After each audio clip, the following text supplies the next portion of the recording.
I've got news for you.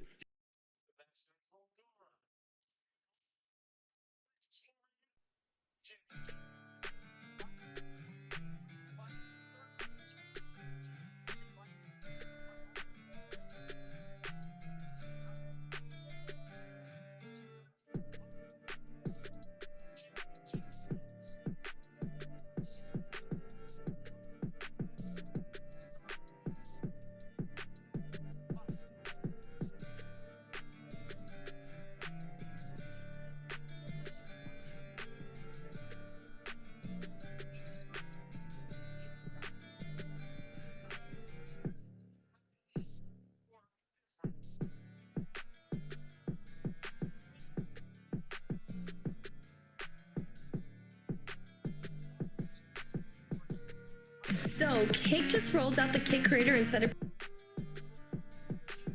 What's up, fight fans? And we're back at it with another edition here at Round One Sports TV. I am your host, Edwin, and we are going to be covering and we're going to be breaking down the fights tonight. The Tszyu versus Sebastian Fundora. There are a lot of good fights on this card. Let's take a look at I want to take a look at the Isa Pitbull Cruz and Ronda Rolley Ramirez fight. I think that I think Rolley right tonight is gonna surprise a lot of people. I'm hoping we get to see a better version of Rolley, right? We're about to find out, and I'm gonna see how Isa Pitbull Cruz fares at this weight. We're gonna break down a lot of these fights. We have Camille Moulton on the card. We got uh,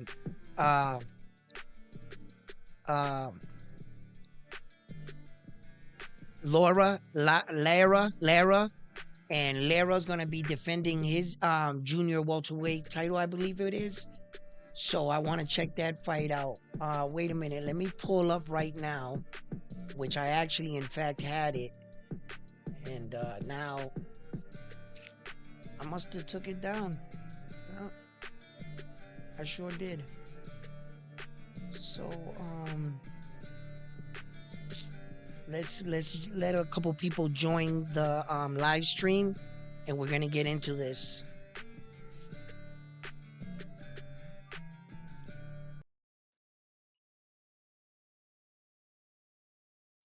So, fight fans, if you're joining us, we're gonna be breaking down these are live reactions to the fights. Camille Moulton is gonna be making his ring return on this card right here. I want to see young Camille Moulton. I want to see how he does tonight.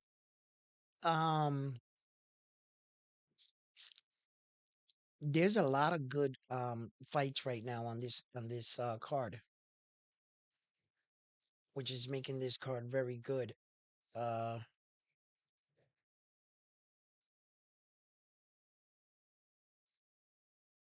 oh yeah, okay, I see. Nice. Just want to pull up some stats before we start breaking down the show.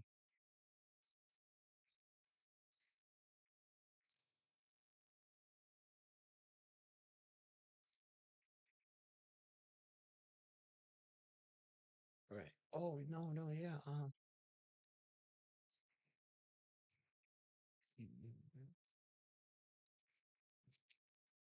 Okay.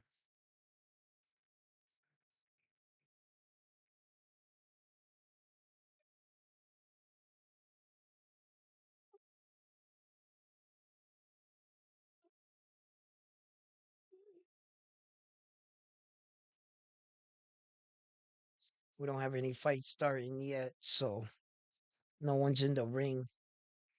So while the fighters are getting ready to make their ring walks, we'll have some time to chop it up and talk about anything you guys want to talk about. Um, as I pull up some of the boxing schedules here, this is starting to enter the chat, the live stream. And we have a lot of fights. We have April 20th. Of course, we have Devin Haney coming up against Ryan Garcia. We got May 4th. We got Canelo Alvarez coming up against Jaime Munguia. That's going to be a really good fight right there. They're going to make that deadline for May 4th. That's very good. Um, it's a good fight. It's a good fight. We all know how we feel about this situation, but as of right now, I'll take that fight. Okay. We also got May 6th. We got Naoya Inoue coming up against another Mexican fighter, Luis Pantera Naris, and they will be fighting in Japan. We got May 11th. We got Lomachenko versus going out to Australia to fight Camboza. That's a very good fight. That's for the IBF title of the world, and that's gonna we're going to get a champion after they're done with their bout. So we're going to see where that goes from there. We also got May 18th. May 18th, we have Usyk and Fury. They're putting all four belts on the line at the heavyweight division. This is a fight and everybody has been wanting to see for a very long time, including myself, and I can't wait for this that fight to kick off, and that'll be going down May 18th. And I believe that's in Saudi Arabia. That fight it'll be going down out there. Okay, we got May 25th. We got Josh Taylor and Catterall shooting the rematch. My opinion, just my opinion, I believe Jack did enough in that first fight to win that fight. He was out fighting Josh Taylor. That point deduction, the referee interfering mostly in that fight, that was weird officiating. But, I could be here all day talking about that ref and what I feel about that situation. But anyway, they're going to be shooting the rematch May 25th. That's Josh Taylor and Jack Catterall. Now, June 1st, we're going to have Demetrius Bivol and we're going to have Arthur Benavidez. June 1st, and that'll be a unification for undisputed for all four belts as well at the 100 at the cruiserweight division. Now, that's going to be a really big fight right there because we're going to get a definitive king in that weight division. And we're gonna find out if Demetrius Bivol is everything they're saying that he is, because he got a victory over a smaller Saul Canelo Alvarez. And that's his claim to fame. So we're gonna find out what he can do against Arthur. Man, that dude is no joke. Okay. So we're gonna find out. And then and that's June 1st. We got June 29th. We got Juan Francisco as Estrada, and he's gonna be coming up against my man Jesse Bam Bam Rodriguez, and I'm gonna watch that fight right there. I love me some Bam. Um, there's a lot of good fights that's gonna be happening in the near future, and we're gonna talk about that. But I'm just come breaking down some of the fights all the way up into June 29th. Okay, we also have Subriel Matias coming up against Liam Paro up in Puerto Rico, June 15th. Now that is official, but ticket sales do not go online until April 5th. So yeah, you can't buy tickets right now because I've already been trying, and their tickets will actually go on in April 5th. So Brian Matias posted, I believe, a post on Instagram, and you could tag where the ticket sales for that fight and stuff like that. But yeah, that's when that's all going. If you're interested in going, now, we got these gentlemen right now entering the ring. Oscar Martinez. He's in, and this is the first bout of the night.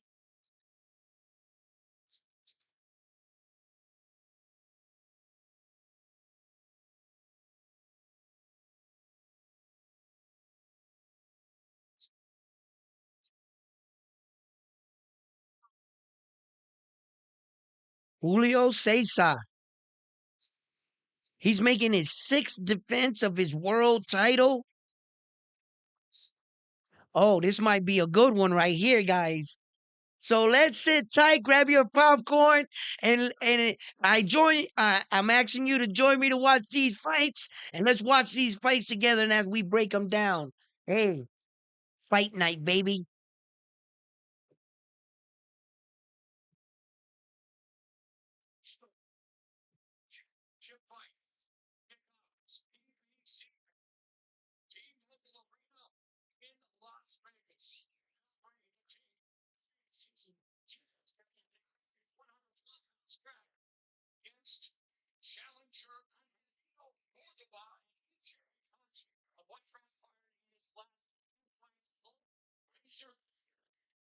Oh, nice.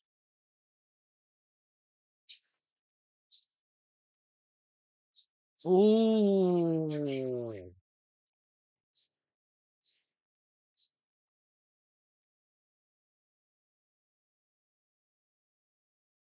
Oh, Cordova is here to fight. Cordova.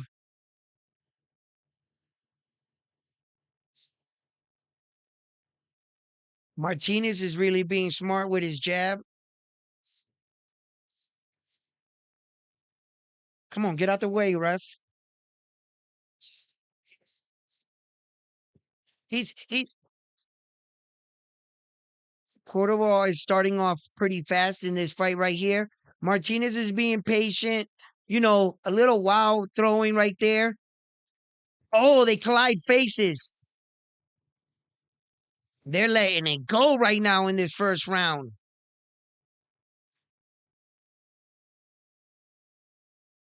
These guys are little dudes, huh? This is gonna probably be a good fight right here. What's up, guys? How you guys doing out there? Where you guys watching the fight from? Let me know in the comments. Where you watching the fight from? What city? Where you at? Rep your city.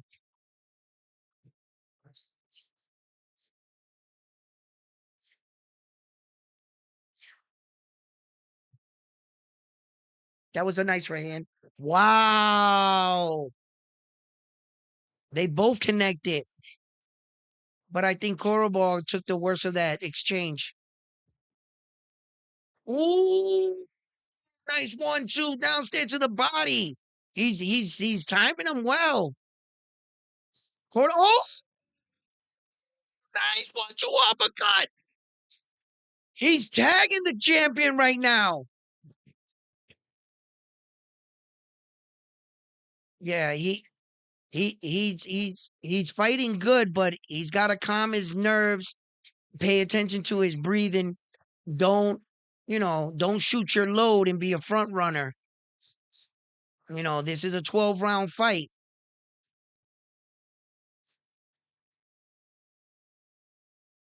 Martinez's defense, yeah, he drops his hands a lot.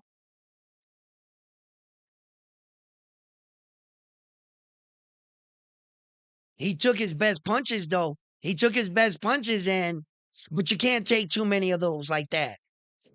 He hit him with that 1-2 counter, that uppercut and the hook. It was nice. He set it up lovely. And he caught him coming in because he sees Martinez wants to be aggressive. Martinez is coming in and being the forward, he's initiating the forward aggression, right? So Cordova used that to his advantage. He patiently waited for him. And when he went to make that step in, he hit him with the uppercut and the hook. It was well timed, you know?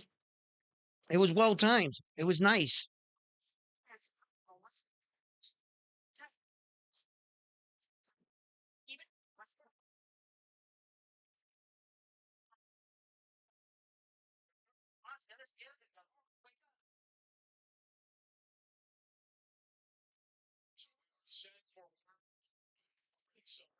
Round two. We are set. Ooh, ooh.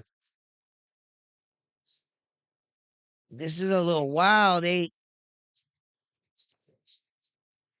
Cordova is like he's he's trying to win his fight,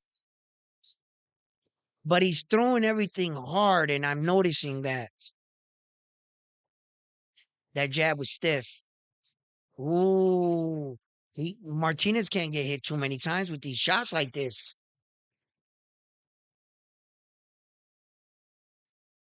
Nice.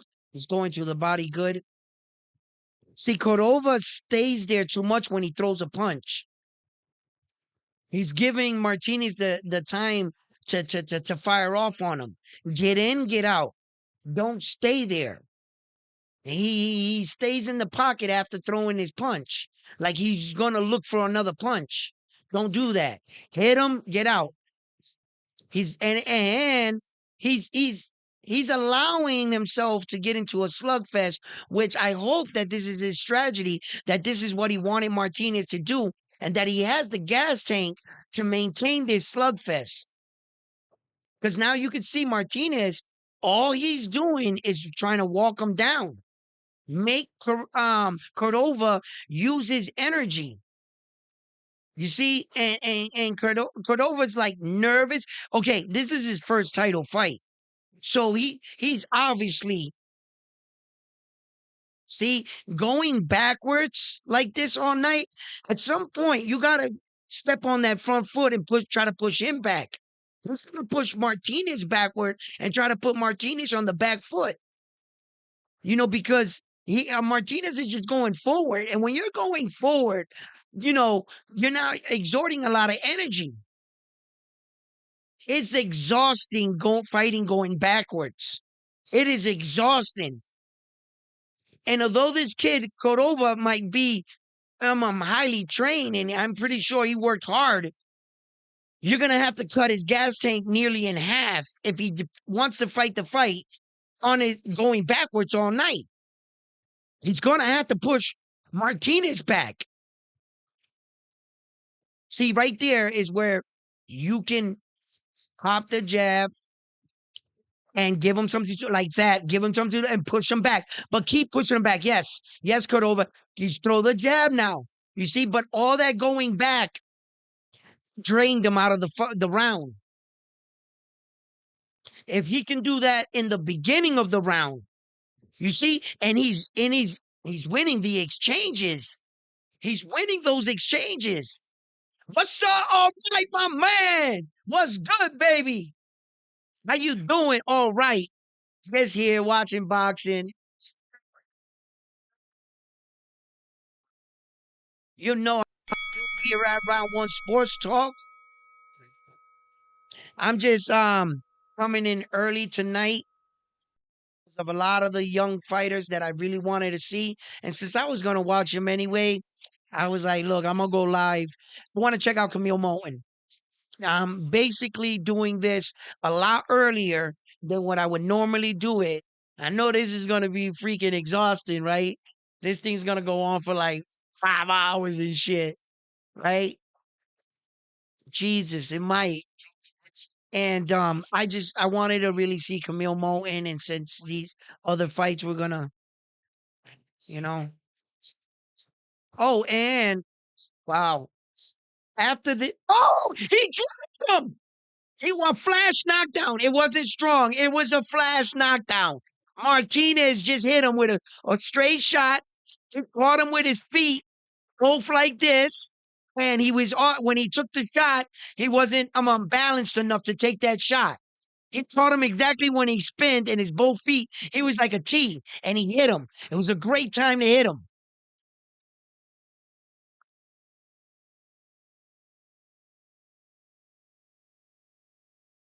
Oh, not this time. Not this time. He dropped him again.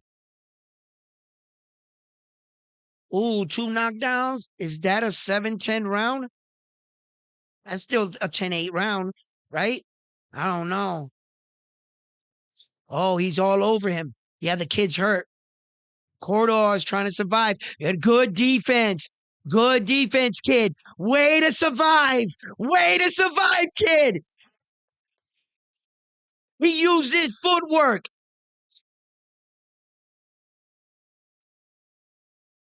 Yeah, it wasn't powerful punches, but he is off balance. Whoa! Cordova just came over the top with a big right. Can he will himself to get back in his fight? Come on, Cordova, keep your hands up, kid. Martinez is coming in forward. Recognize that. Wait for your opportunity. Be calm and try to catch him coming in because he's steadily pacing going forward.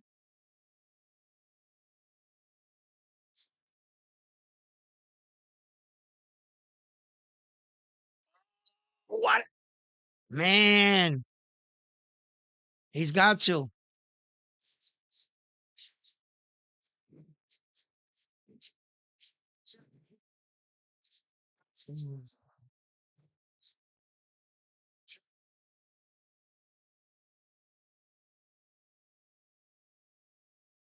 Cordova surviving, baby. 34 seconds in the round.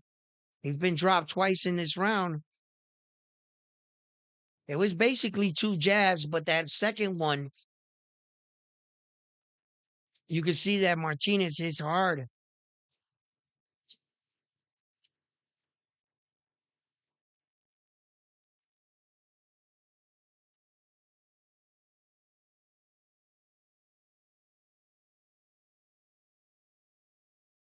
Yeah, all right.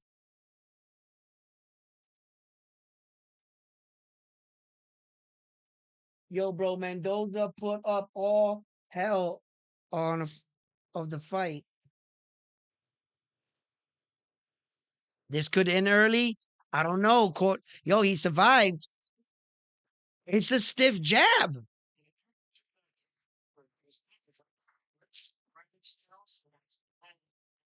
Yeah, but his feet were like this. Look, look, look, look. But his this is the second one. Right in the chin. He caught him good. And he walked into that jab.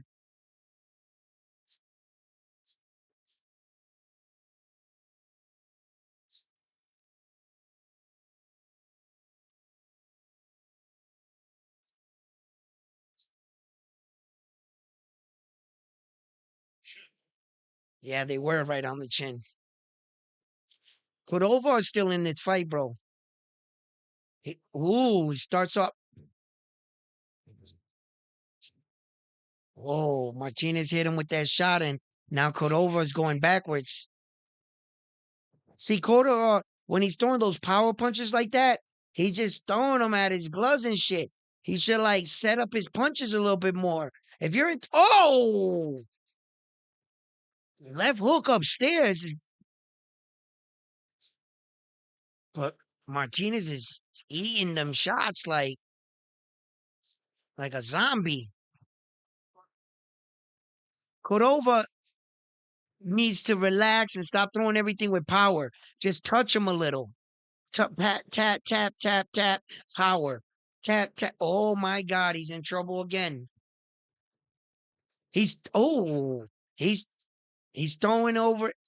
He's catching him with that overhand left. Cordova's timing that hook over the top, whether it's right or left.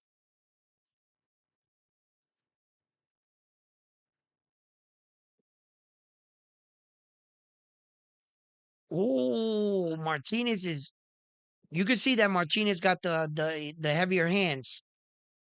Oh, Cordova took. He's hurt. He's hurt. Martinez got the harder punches.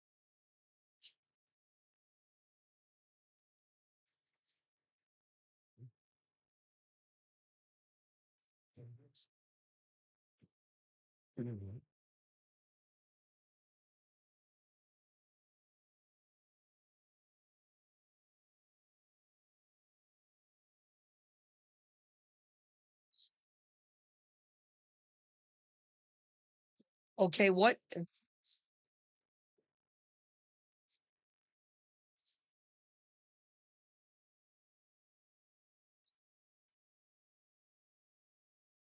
Nice.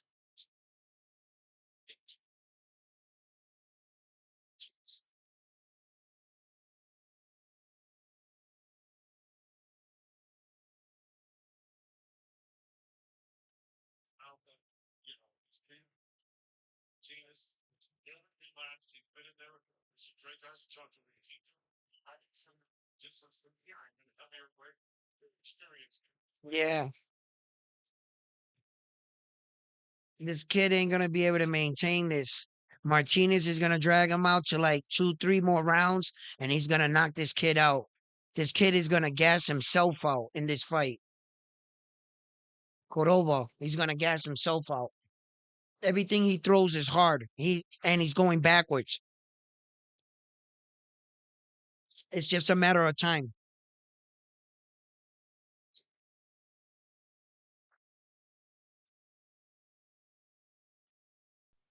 Sebastian Fundora in the building on 12 days' notice. Coming in, switching his opponent. Fear, accepting the challenge. That's a real fighter right there. You know, you rise into the occasion. You know, when you gotta be ready when they call your number and your name, you know, be ready. Be ready. Here's Tszyu. He's in the building.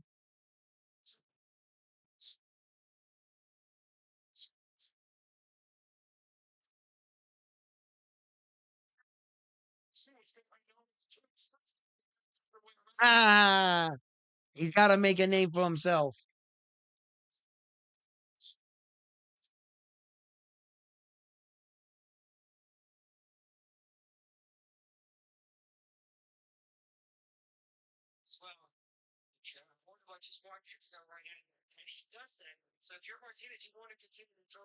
Camille Moen already fought.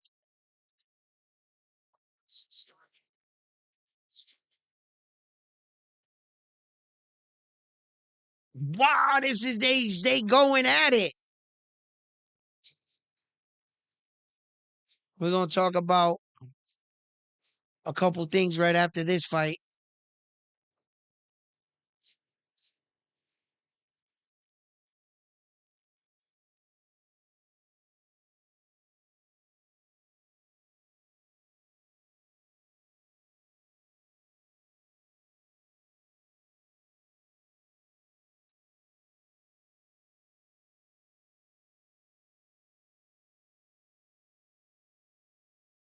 Oh no, Cordova is hurt. He's hurt. He's hurt. He's hurt. Martinez is all over him. Cordova is holding on for dear life.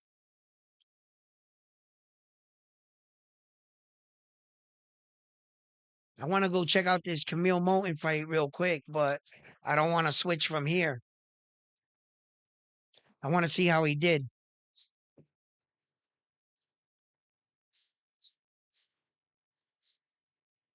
I gotta look it up.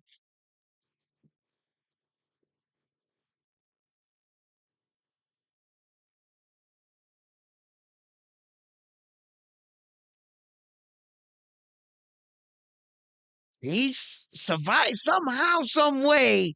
He is surviving right now.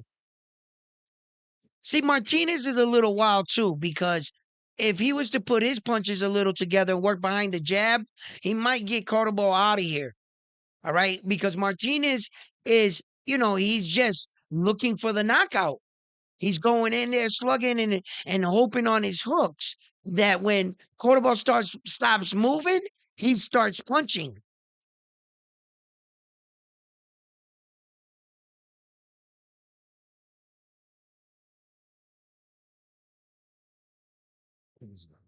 I don't like Cordova's footwork.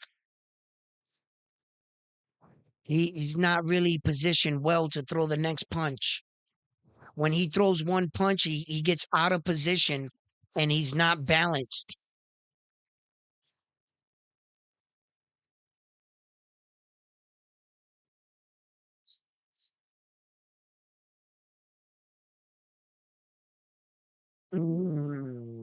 Swinging after the bell, huh?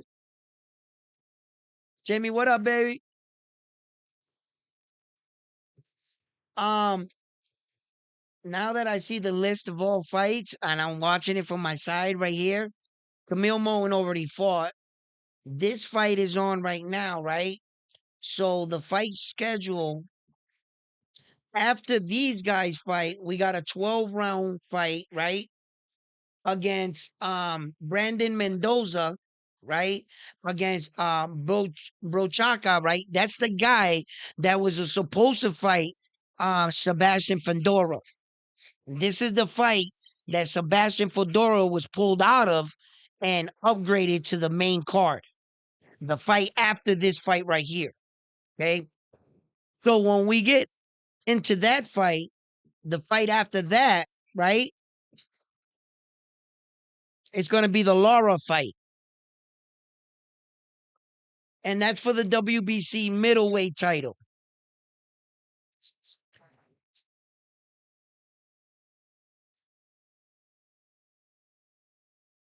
Brandon Mendoza's they're fighting for the WBC interim junior middleweight title. So after this one,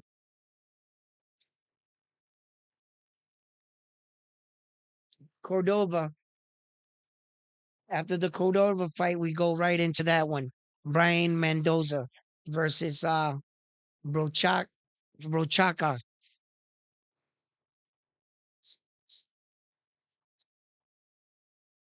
Somehow he's just like Cordova, he just does enough to stay in the fight.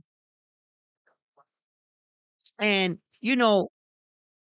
Mendoza is just he's just I'm sorry. Martinez is just looking for the knockout. He's not setting up anything. Had he worked behind the jab or try to set something up, he can probably get Cordova out of here. He knows that he can hurt him, and he sat him down twice with two jabs, and he didn't even feel his power punch. That he's thinking to himself, if I just catch him right, this fight's over. But Cordova is just doing enough to avoid that right for now until maybe he catches him. We're going to see. But the longer you got this guy in the ring, the longer you're giving him an opportunity for him to turn and win this fight. Wow, Cordova is in trouble right now. He's still fighting back, ref. Yeah, good officiating. Let him fight. Good officiating.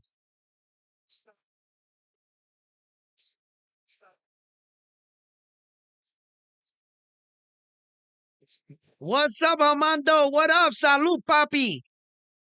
Everybody thinks we've been thinking that this fight was going to be over soon in the third round, man. Cordova's just been doing enough to stay in the fight. And shame on Martinez for not putting his combinations together. Because if he works off the jab and sets something up, he might get Cordova out of here. He's just looking to throw that hook and knock him out. Because he knows he sat him down with two jabs.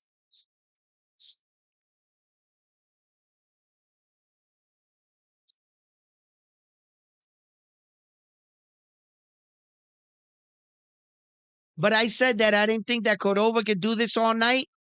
They're throwing after the bell. That's twice. That's twice. He's warning him. He's warning him. That's frustration kicking in right there. He knows he's getting his ass kicked.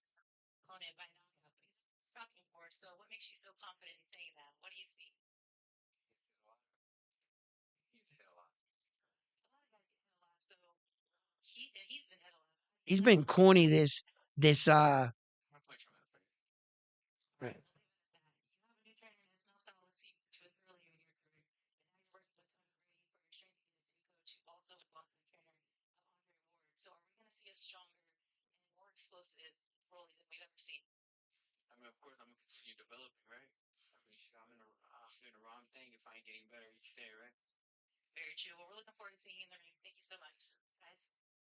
Ronda he's been like tamed, like chosen with his words. He got humbled by being knocked out and everybody making them memes about him. And he's nervous about talking now because just in case Cruz gets and rocks him, you're gonna make shit about everything he said. So now Rolly's been a little. Look at this guy.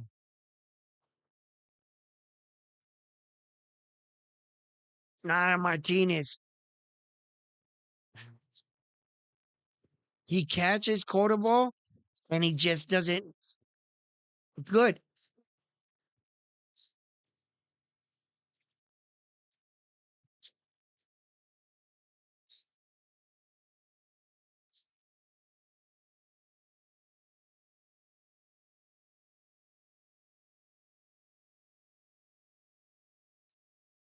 Yep.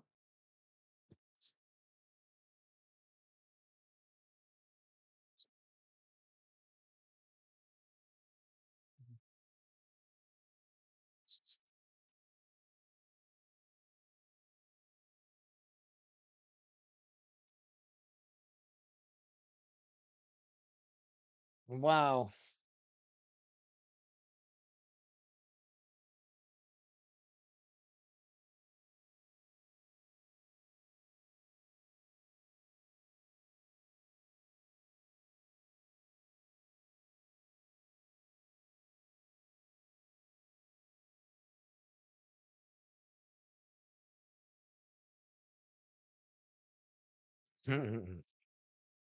He's just doing enough.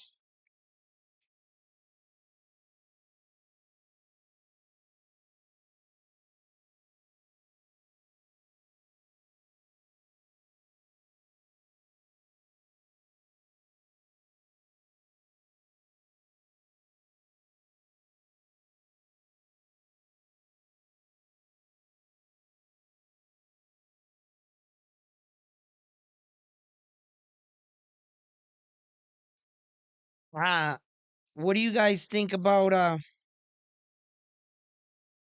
what's oh suck it now.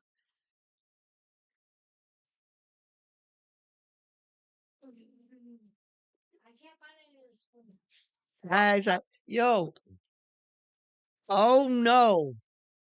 It's how we get taken care of here at Round One Sports Talk. Uh-oh.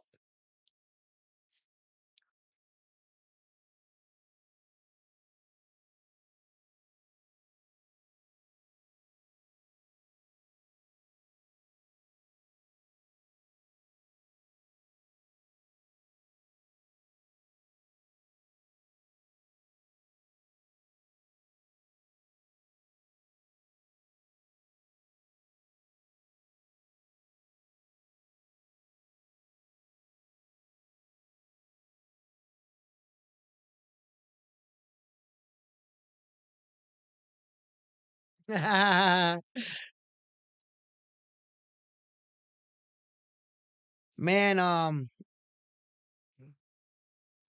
Laura,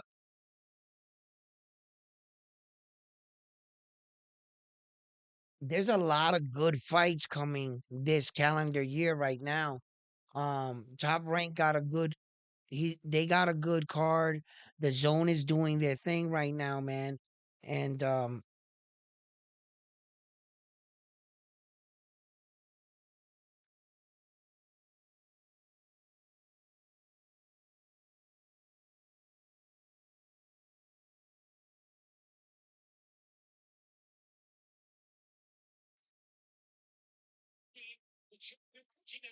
he's just not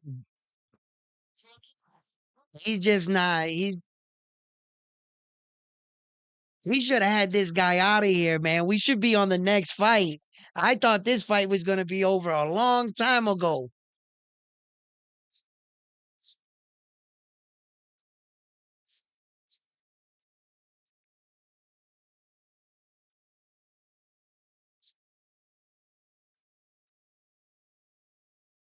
You notice he got Martinez going back now?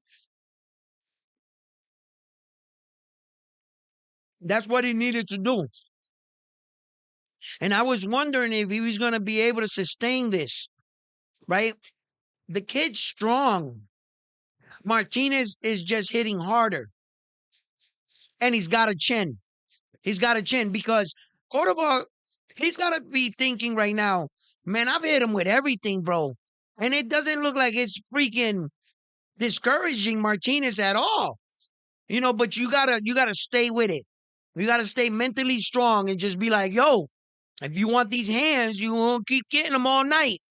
And you gotta let your hands go.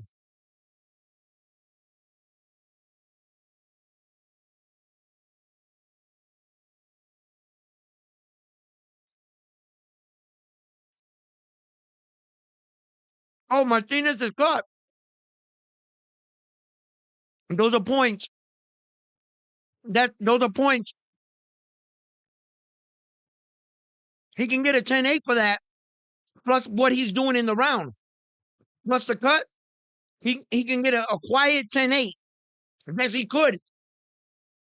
Wow, he got him missing big. He got him missing big. Come on, Cordova. You guys, the longer he keeps him in the fight, come on, Cordova, don't do nothing stupid. Oh, Martinez coming forward. Yeah, overconfidence. Do what you got to do. Make him miss big. Cordova, throw some fakes. Throw some fakes. Throw some fakes. Make him throw punches. Make him overextend a little. Martinez is overextending. He's cut. He wants you to fight to his ego. He's trying to make you to stand there. Cordova, don't do that. Cordova, don't be dumb, bro. You could already see it's harder than you, bro. I think Cordova. Look, and the thing is, that's a big miss. That was a bad miss.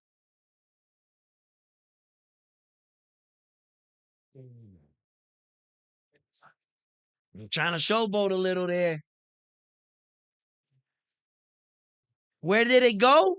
Where did his power go? It's going round by round as long as he keeps this guy in the fight. That's where his power's going. All right? I said it. He did. Martinez, he was doing the wrong thing for 3 or 4 rounds, bro. He wasn't setting anything up. He needed to work off the jab and try to get him in an exchange. He was hitting him with the muscle flusher shots. He had him drop twice. He was still hurt. And get the kid to come in with you. No. He wants to try to throw big haymakers and expect to catch the kid. He's throwing less punches, though, so he's saving more energy. So when the kid throws all his punches in the first half of the round, Martinez wants to come on strong in the later half in the round. See, and maybe catch the kid. But the kid is surprising him with his ability to, to stick around. The longer you keep this kid around, man, you got to keep it, let your hands go. Look it. And let me give you guys this just in case. You notice Cordova's throwing more punches, right? Okay. But it's being judged by effective punching. Martinez is hitting him with his punches, and Cordova's is going back. The judges seeing the more damaging punches are being given by Martinez. And with his 1 or 2 punches in the round, he's winning that round. Even though Cordova has more output, he's not going to be awarded the rounds because he's not staggering Martinez that much. He's starting to tag him. And then he does good, and Martinez hits him once, and he's flying around the ring.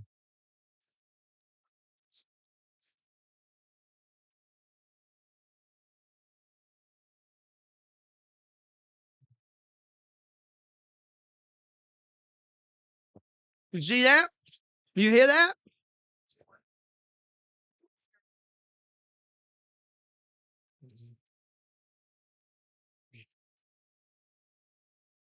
Oh my God, he's just timing him with that right. Martinez. Yeah, Cordova stopped throwing that same exchange, huh? He said that shit ain't working.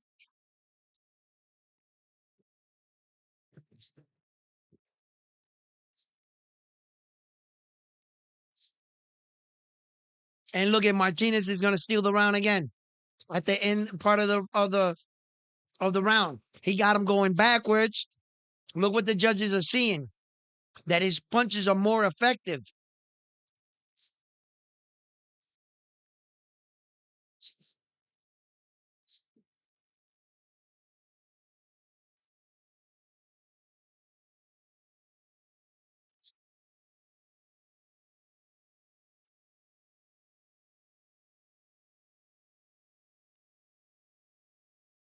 He's just doing enough to stay alive, man.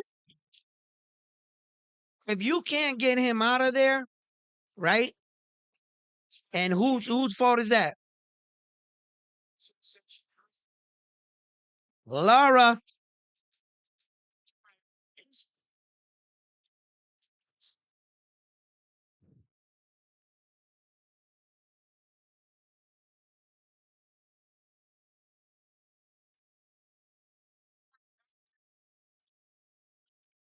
Michael Zarafa. I don't know nothing about Michael Zarafa. I'm gonna have to look him up.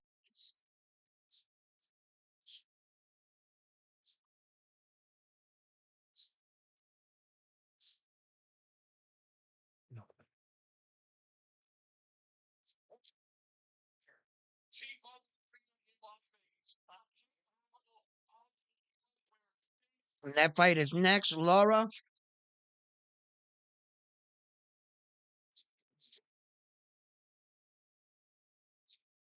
Hmm.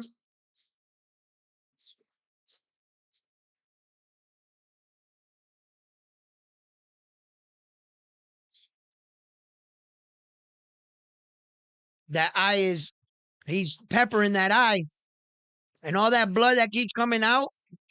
Those are that points, man. That's what he has to do. Is in and out. Don't punch and stay there. In out, in out. Make Martinez miss big. Martinez is just letting him unload in the first half of the round. He's gonna come on in the second half of the round. Watch. Cordova, man, just be patient. Just time Martinez. He's gonna come in like that, lunging. Rather than covering up and going forward, throw the punch. You can catch Martinez coming in. Don't and when you see him coming like that, lunging, rather than blocking or going back, right? Stand in the pocket, block like this. Oh, boom. Because he's coming in, Martinez, like this. He's coming in with his hands down like this. He's trying to get momentum. In the process where his hand is back, step forward, bow. I'm trying to tell you, he'll catch him. He'll catch him. And he'll catch him with the right hand. Straight down the pike. Boom.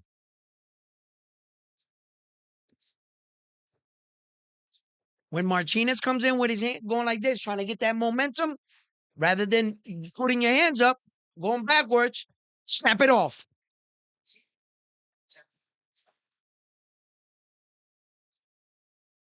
That's a stiff jab right there. Cordova is jabbing the shit out of him. He's smashing his face with that jab, bro. Nice. Nice.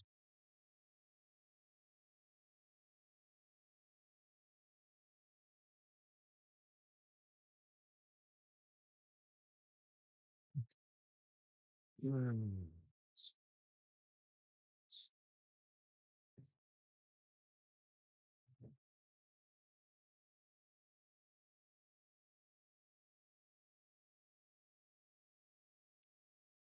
Oh, did he get another cut? What happened, guys?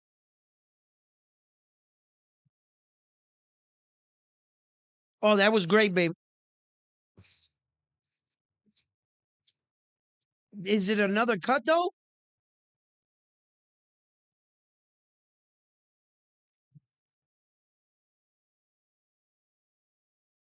Oh, it's right here. Battle cut over the left eye. Oh, that's going right into his eye. I told you, as long as you keep this guy in the fight, accidents like this, they're going to have to control that blood. This kid, all he has to do is just snap that jab and then get that blood pouring. Could impair his vision. Go for the eye.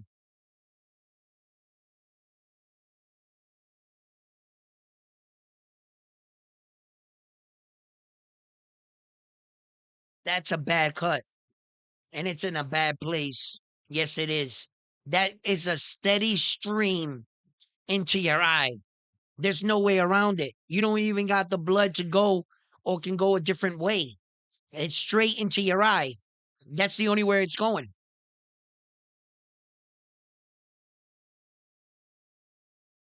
I can't see how bad it is.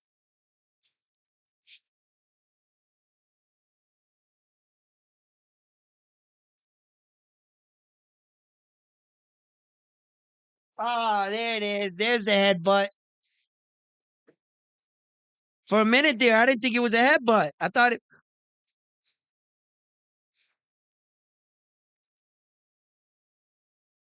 Oh, right into your eye.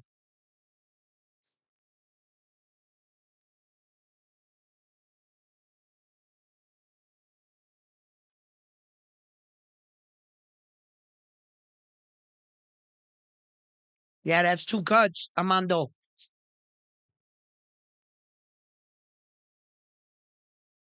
He's got one over here, which is not really going into his eye that much. Oh, Martinez is sitting down on these punches now. He got to get him out of here. Yo, he mushed him down, bro.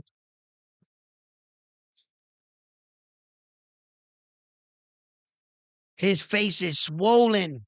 Yeah, wait a minute. Cordova,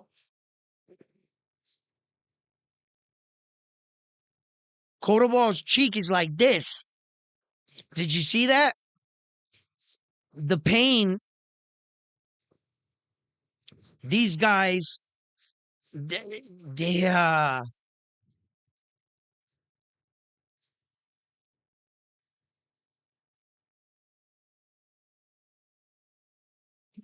Oh,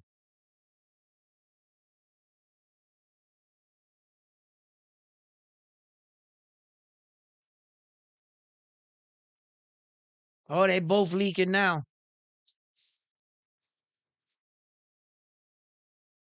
Yeah, he's sitting down on his punches more.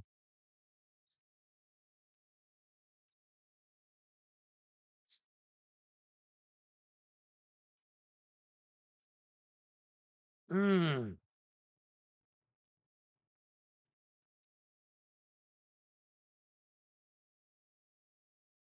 Oh, these guys are slugging it out. Oh, this fight's gonna take. It's gonna take 6 months off his life.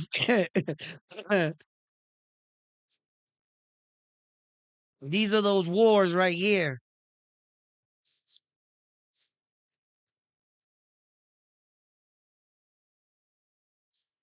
I don't know. I might be a broken jaw. That shit is swelling. Can you see it? That's just like this. It could be a big bruise, a bad bruise, but his jaw could be broken. And he's just holding it in place with his mouthpiece, fighting.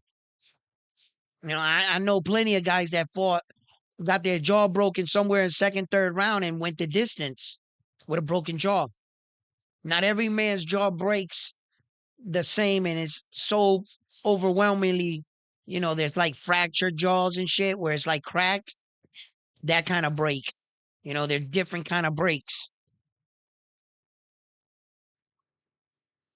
Now I seen men get their jaw broken where the bone snapped right here and it was over. The fight was over right there. Yeah, that's a different kind of broken jaw. So you can have a compound fracture in your jaw, and as long as you bite down like this, and the adrenaline, and it's like your face is already like been battered, like the pain, erases the pain. Like what I'm saying, pain. Until the threshold just gets overwhelming you know. But there's been a lot of men that fallen through broken jaws, broken noses, broken orbital bones, and have been able to keep fighting. You know, all men are not built the same. Some men, fight's over. They feel their jaw like I'm done. Some men, nah, that's not enough. We gonna have to fight still. Here we came to the final round. Did any of y'all think we would be in the final round? The way this fight started. I try to tell y'all.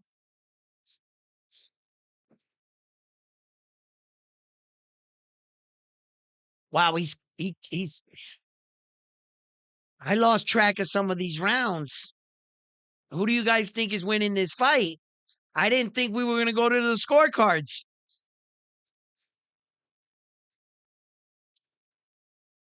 I thought one of these guys was going to knock each other out.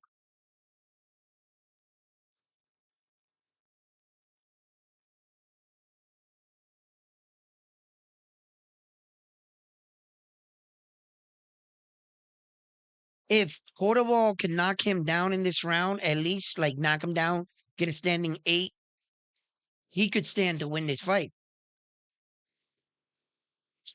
He's got 2 cuts. Well, he don't get count for 1. He's not getting counted for 1. I think they ruled the other one a punch, right? I think it was a punch. They didn't never said anything about a headbutt. So the first one was deemed a punch. The second cut was deemed a headbutt. You don't get no points for that.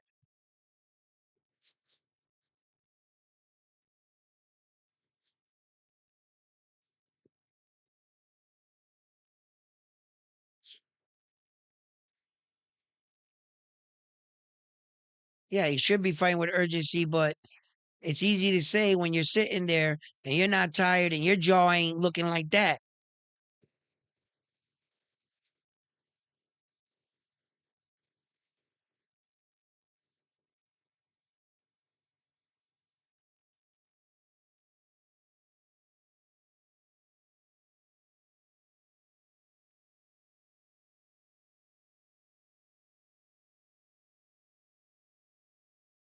Come on.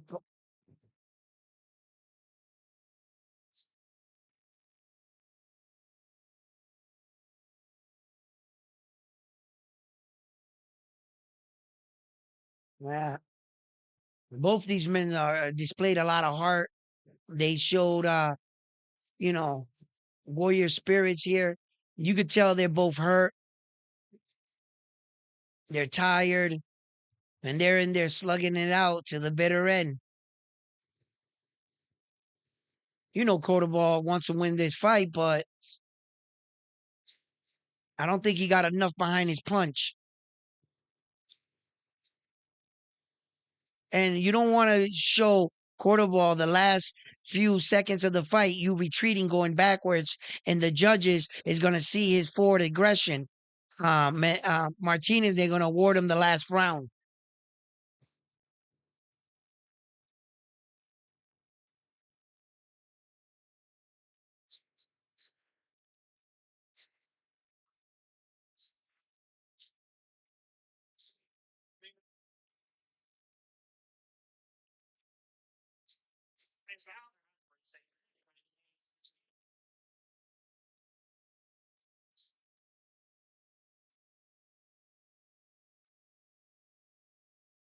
I don't know if he won that fight.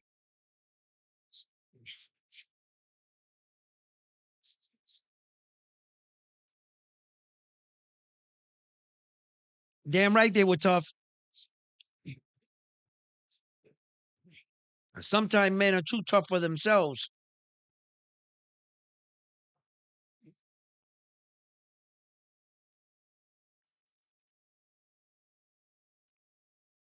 When he's in his 60s, he's not going to remember this fight.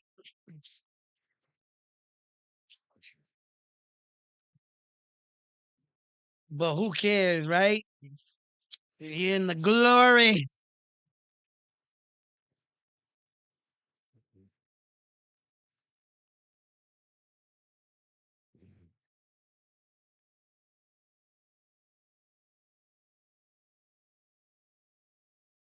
I don't know how he thinks he won the fight. He got dropped twice in a round.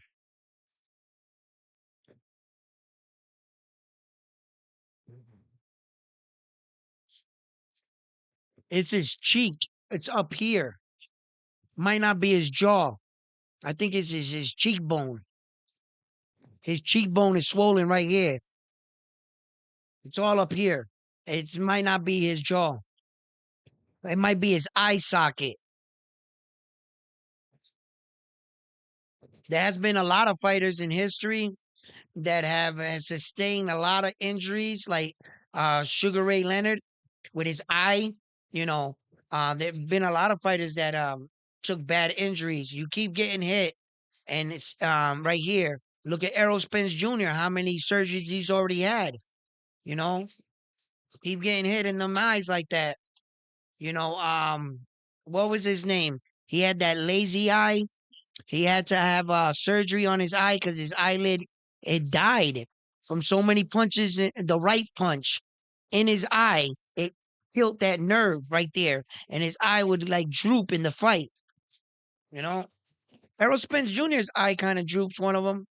He always looks like that though. Hey yo, Cordova, right? Don't even look the same. In his picture, he looks mad skinny, right? Like this. He's like this right now. He don't even look the same as a person.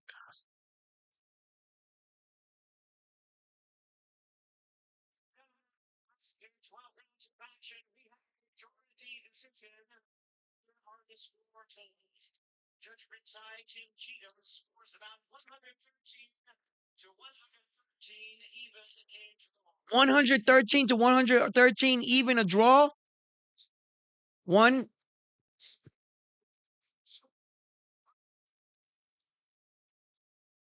in favor of the winner, and still Martinez wins the fight.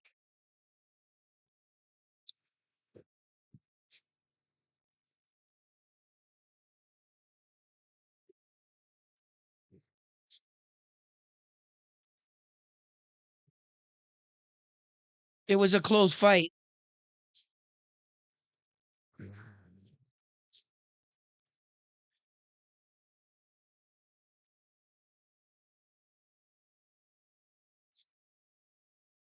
Yeah.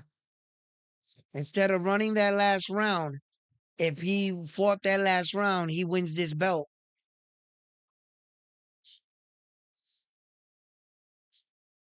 Wow.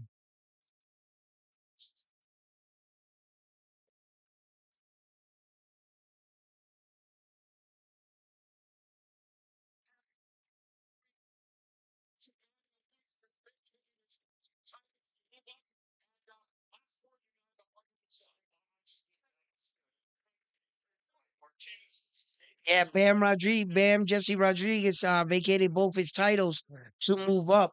So and he's gonna be fighting um I think it's June 29th. Yeah, he gave up that last round. That was a big mistake. Had his coaches didn't tell him he was winning the fight and lie to him, and they should have said, "Yo, you need to bang slug it out here." He wins that last round. He probably wins this belt.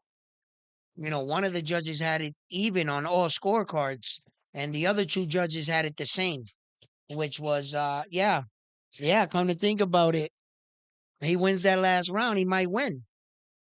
He might have won the fight. Wow, man. Wow, amazing fight.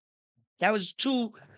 That was a good matchmaking fight for the matchmakers to get those two guys to fight.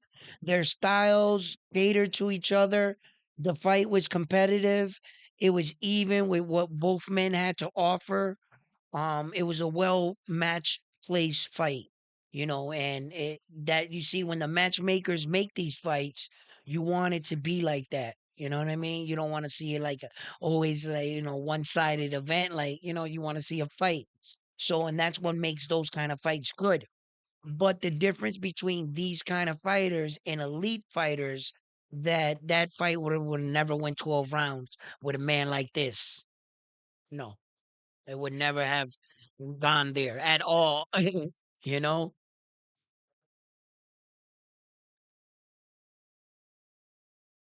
Oh, Camille Moulton.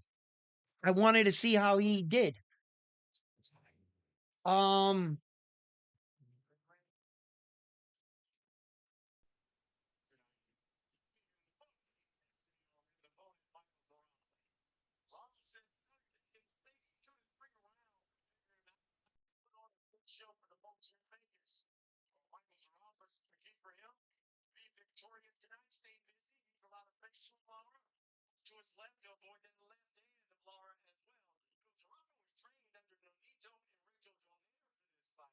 Lara's getting up there in age, though.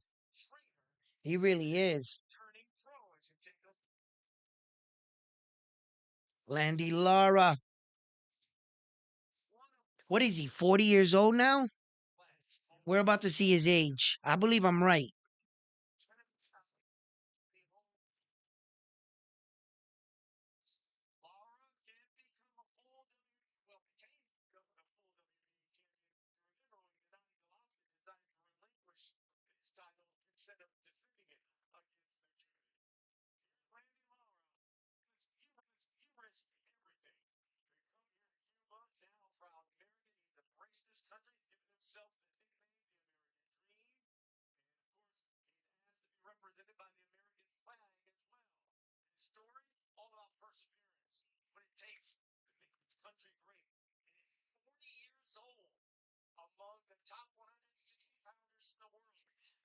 For the 135 pound division, or the one, what are you talking about?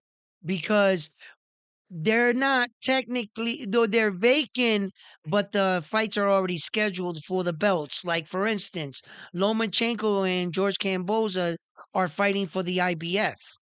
So although it is currently vacant, right? There's a fight already in progress for the 135 pound. You see what I'm saying? Which division are you talking about? And I'll look it up right now for you. Are the IBF and WBO flyweight titles still vacant? Flyweight titles. Okay. Yeah, those are the flyweight titles.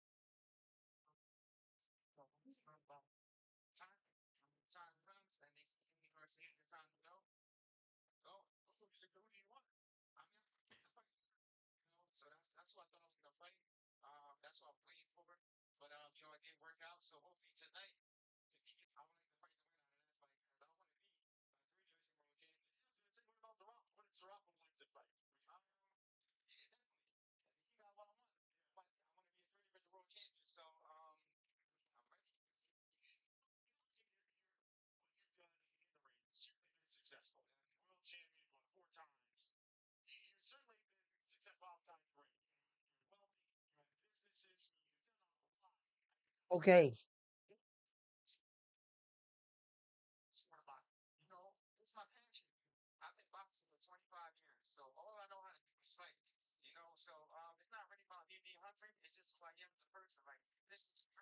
The WBC interim is vacated. The WBA super is vacated at flyweight, and the IBF interim is vacated. Jose Jesse Rodriguez, Bam Rodriguez vacated both the belts. He vacated the IBF and he vacated the WBO. So they're both still they're um they're still vacated. They haven't put or assigned any fight so far that I'm aware of for either of those belts. Jesse Bam Rodriguez just made the decision less than a week ago, well, to like officially vacate the belts. You know, he had the fight, I believe, scheduled before he even vacated the belts. So he has no plan on going back down. So as far as what I'm going under, um, they don't even have him as vacated. They in boxing records as of right now, they still have Jesse Bam Rodriguez, the IBF world champion flyweight, and the WBO world champion, and he is not. He has officially vacated those belts. So yes, those belts are still vacated. Yeah.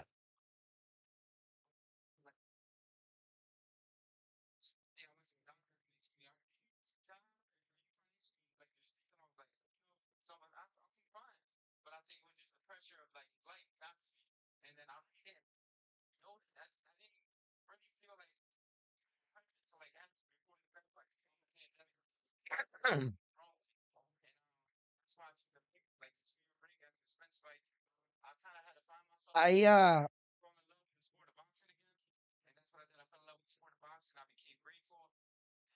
So Jesse Bam Rodriguez is gonna fight, right?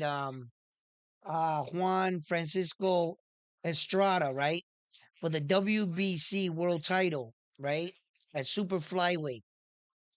There's a couple Japanese fighters, the WBA world champion and the WBO world champion. Tanaka, is that how am I saying his name? I hate saying these guys' names because I don't want to mess them up. I don't like to mess up these guys' names. But bear with me on that, man. I've been practicing on these Japanese names. I'm trying to get them right, But there are two champions there, man. And Bam Rodriguez can enter this. Surprisingly, the super flyweight WBA world title is also vacant. Yeah. So there's room to grow there. There's definitely room to grow.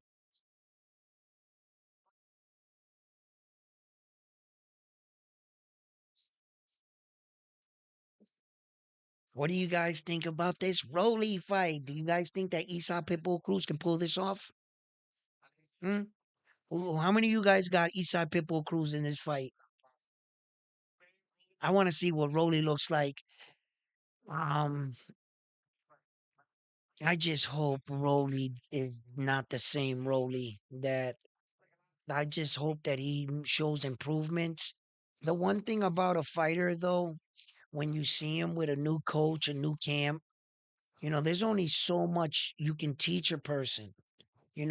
Realistically, in order for a person to learn and lock down one or two punches, it would take you quite some time. Like it's gonna take you a long time to make that just one punch memory and be fluent in it. And for you not to get hit big in the fight and divert right back to the old fighter you once was. Rolly can get in trouble and just forget everything he learned and just go back to what he knows. Esau Pitbull Cruz, it comes out like a rocket in this fight, which this is what I anticipate. I don't really think, I mean, to be honest with you, Esau Pitbull's Cruz got enough skill to outbox, ironically, and beat Rolly in points. It should the card, it should the fight go to a decision, right? I think that Eastside Pitbull's Cruz, I'm hoping that his punch output, I just know that it's going to be more than Rolly's. Whether or not he's able to sustain Rolly's punches and how long does Rolly's power carry with him, when he's forced to throw a lot of punches. When he was fighting Tank Davis was fighting mostly going backwards. And he was just going backwards, allowing Rolly to throw a couple punches. And Rolly was being cautious until he started to unravel. And he unraveled himself in that fight because he got anxious. He just wanted to knock Tank Davis's head off. And he walked into something big. And that's exactly what happened in that fight. So Rolly's mental game preparation, how much could one training camp do to a fighter? Esau Pitbull Cruz is not the type of fighter where we're asking ourselves, is he going to get better? No. We know Esau Pitbull Cruz. We know what he brings to the table. We just want to see what version of him we get because a lot of them, us, would like to believe that the explosive Esau Pitbull Cruz that throws hundreds of punches in the round is going to show up tonight. Unfortunately, I don't think he's going to have that high of a punch output for tonight's fight. I believe he's just going to pace himself and look for his moment. He's gonna apply pressure and at some points throw a lot of punches to try to get Rolly to open up. If he can get Rolly to open up and catch Rolly in some exchanges, Eastside Pitbull Cruz might have enough on his pop and and his punch to really like stun Rolly here. He is putting on a couple more pounds, so just maybe his punch might be a little harder So if he could, stay calm in the moments, with wild ass Rolly coming at you, right? Uh, Try to like, stay patient and get those moments in.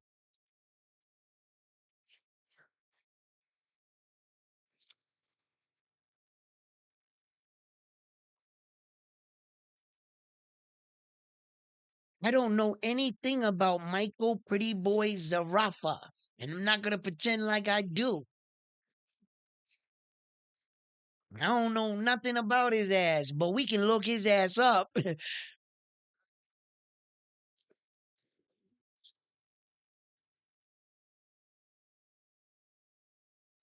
40 years old, man. They don't let them boys go from Cuba until they gave them everything.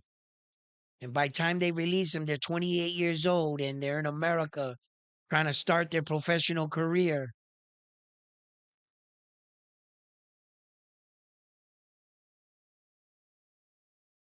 Lara, you know how many Cuban fights he had out there?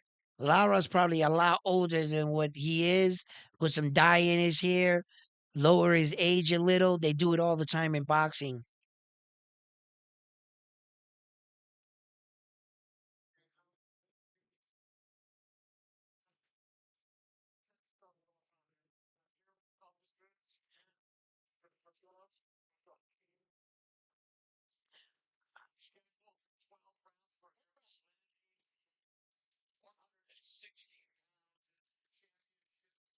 I'm telling you guys, there's no one at the 160.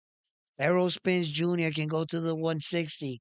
Look who the 160-pound champion is, a 40-year-old man. Errol Spence can go up there and become champion again. Yes, he can.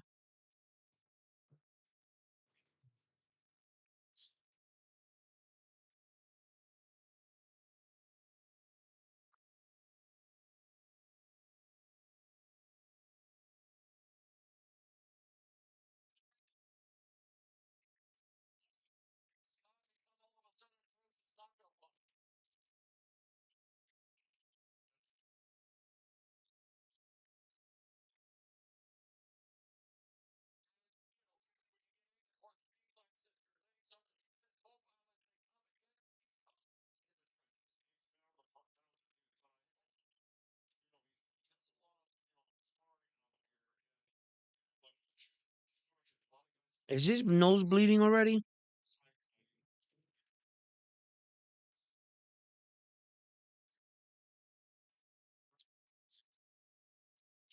No. That was just his face red.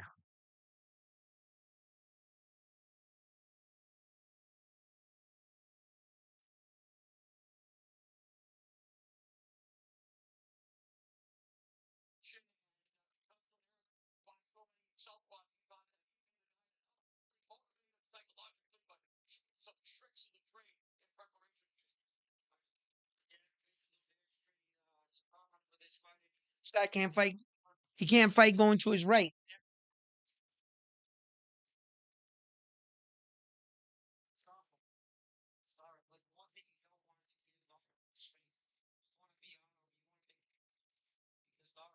These are the 160 guys.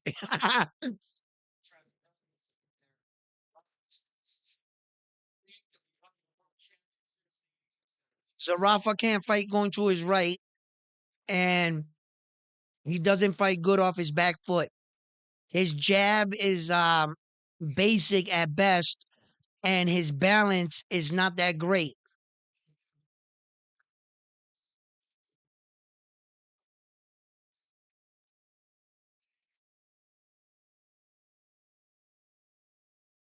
So far, his jab's his best punch.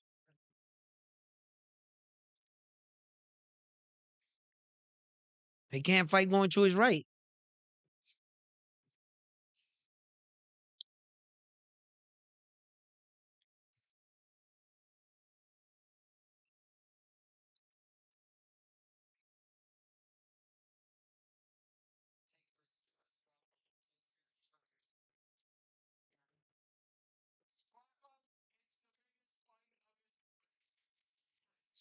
Zarafa can't fight going to his right.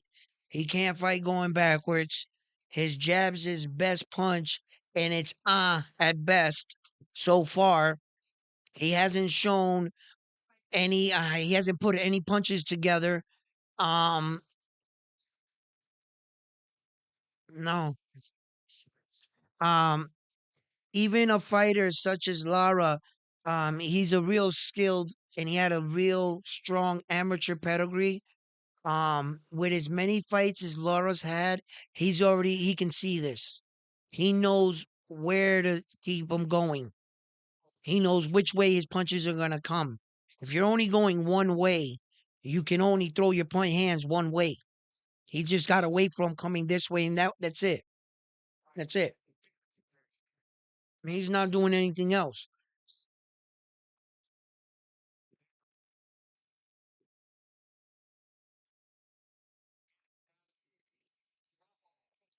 Watch this uppercut.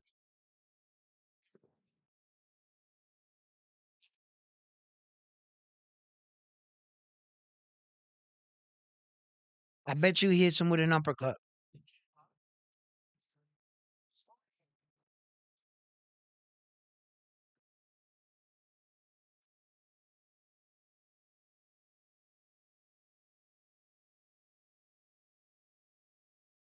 Look at his chin. He's like really like he's like this. Watch.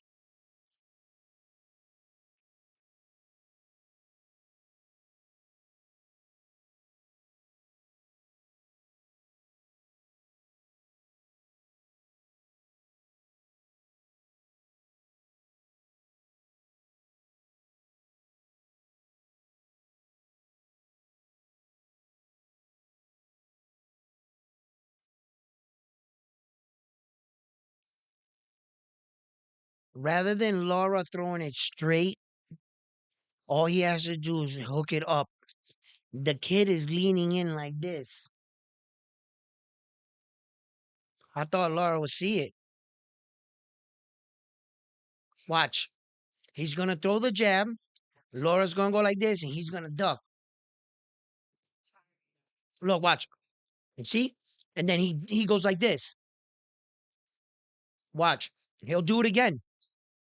Throw the jab. Let him throw his punch, and he's gonna go like this, just like that. You're gonna do the same thing and throw the uppercut.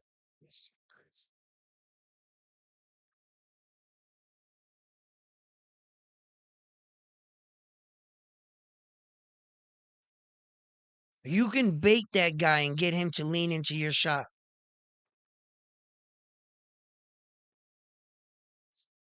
Laura's doing the right thing, but and then he doesn't finish because I like that overhand over the right over this glove, right? Straight down the pike. Those two shots down the pike is gonna get him to lean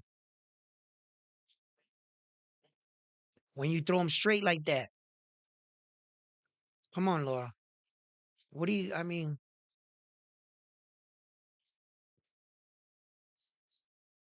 yeah, he's just older, man.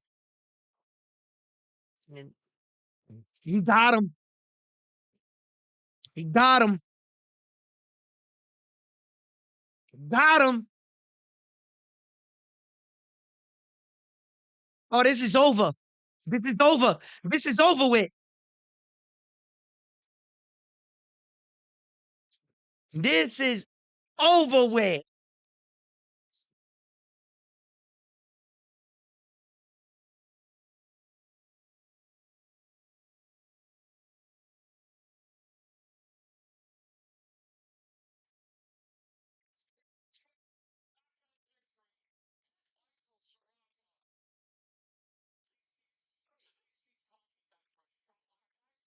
Mm. Walked into it, bounced off the ropes, used the ropes, spun on him. He probably spun on him so fast when he used those ropes that Laura was a lot faster when than he anticipated.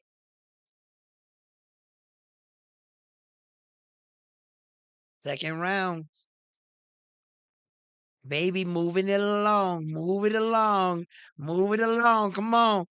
Look, look, watch. Bing, bop. Oh, spun off, came, bang, bang. He probably didn't think that Lara was that fast. Yeah, the angle was perfect. He came off those ropes, met him right there in the ring, and was like, boop, boop.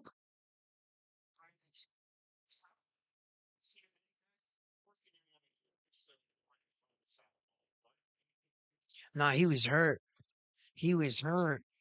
He was in all kinds of trouble. He's shaking his head like, nah, you stopped the fight early. But if they would have let that fight go, Laura would have put him down hard. Nah, he didn't have his wits about him. That was a good stoppage. He might feel like it wasn't a good stoppage because, like he's like, fuck, I got knocked out in front of my girl. Like, right? But, you feel a little embarrassed or whatever, but it was a good stoppage.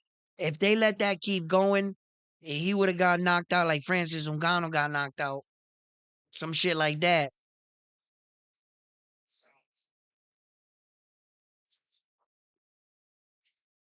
The power is the last thing to go on a man. Yes, it is. Your power. And Laura still got some punching power.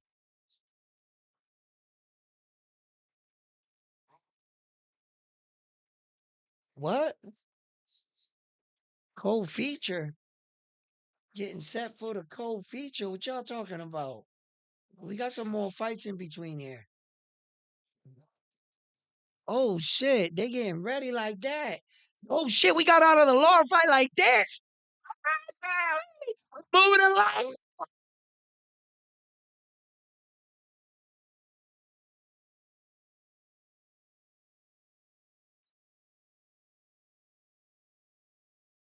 Yes. Yeah, that's it. That's it. It's Esau Pitbull Cruz next and Tim Zoo. That's it. Oh no, no, no, no, no, no, no.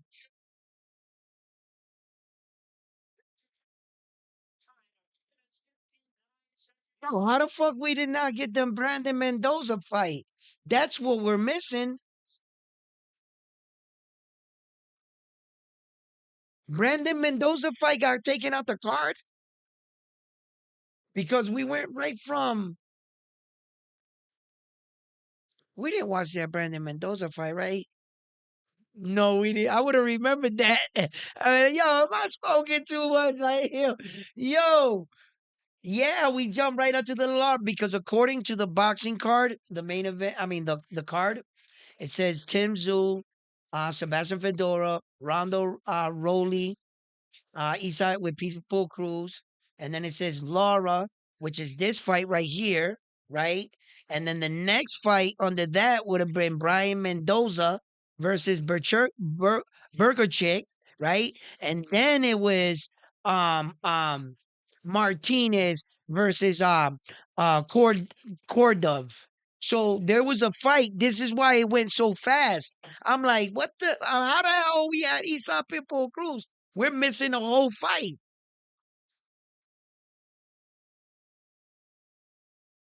I was one fight late. Nah, I wasn't one fight late. There was no way. On the card, it says it right here. The schedules of the fight of the cards. We started the live stream on the first fight, which was Cordova versus Martinez. We watched that fight together, right? We never saw Ryan Mendoza. What happened in that fight? And then after the Brian Mendoza fight was supposed to be this one, Lindor. Lara. I mean Lara. Sorry, not Lindor. Lara. It was supposed to be the Lara fight. After the Lara fight is Rondo Rowley and Isa Pitbull Cruz. There's a fight missing here.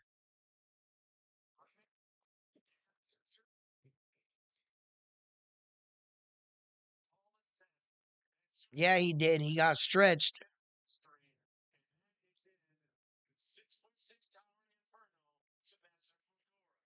Sebastian Fundora took this fight in 12 days' notice.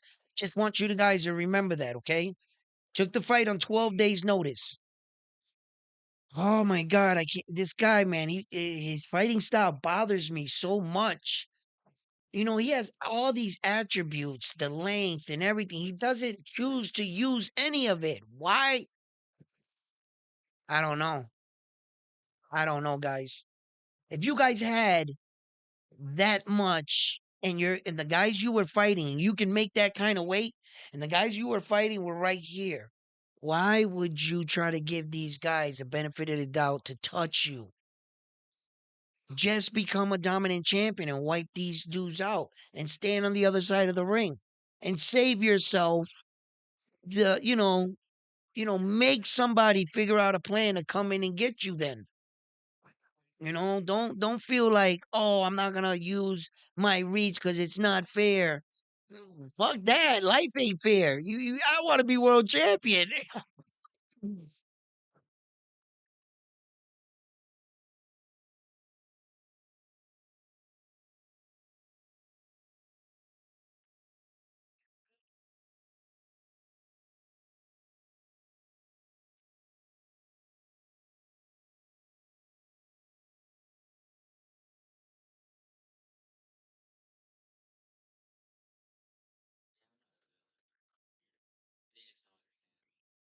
Mm-mm-mm.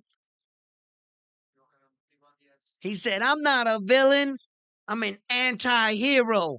Y'all just don't understand me. Yo, here we go. Esau Pitbull Cruz and Ronda Rolley. Listen, come on, man. Can we get anyone in the live stream to pick a fight? Anybody? Who do you got? I want to. Who do you got? Who you think's gonna win? Esau Pitbull Cruz or Roly? Come on, man. Let's see.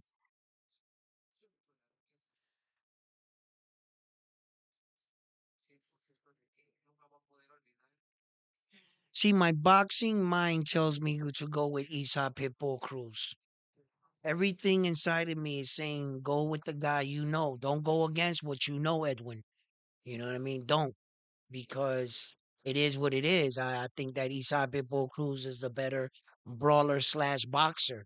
He's not your typical boxer, but I believe he's the better fighter. Okay. I believe Rondo Rowley, though, he's a tough kid too. Rondo Rowley, he's a tough kid. I just don't see one training camp making so much of a difference. Um, and then there's the obvious. There's the obvious in the room, right? They have an uncommon opponent, Tank Davis. Rolly got knocked out by Tank Davis. Esau Pitbull Cruz made it a close fight against Tank and went 12 rounds. All right. So Tank couldn't knock out Esau Pitbull Cruz. All right. But he knocked Rolly the fuck out. One punch. Okay. And that's why I say I want to take Rolly in the fight. Um, my gut feeling is just telling me that Rolly's gonna fucking pull this off. Bro, it's one of those moments where, like, you've been wanting to see somebody knock out Jake Paul and it just doesn't happen, right? I got that vibe from Rolly. We want him to get knocked out. It's just, he ain't doing it. You see? And it's like, I think he's got like that aura about him that it's not gonna be easy. Imagine Rolly comes out first round. Later, we get that belt, punk. Right? We about to find out what happens, but I'm gonna tell you right now, man. I don't know what it is. I know what I know. I know that Esau Pitbull Cruz didn't get knocked out by Tank Davis. I know that much.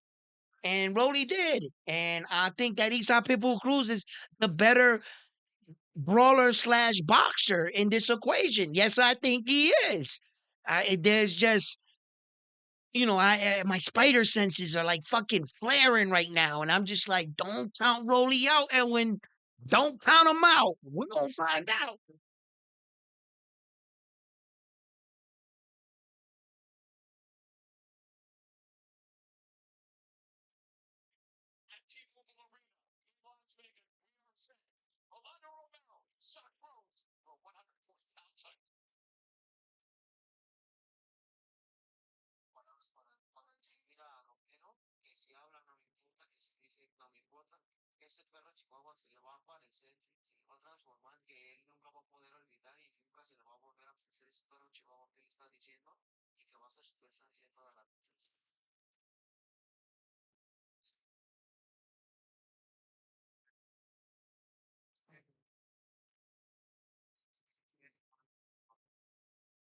I want to see. Whoa,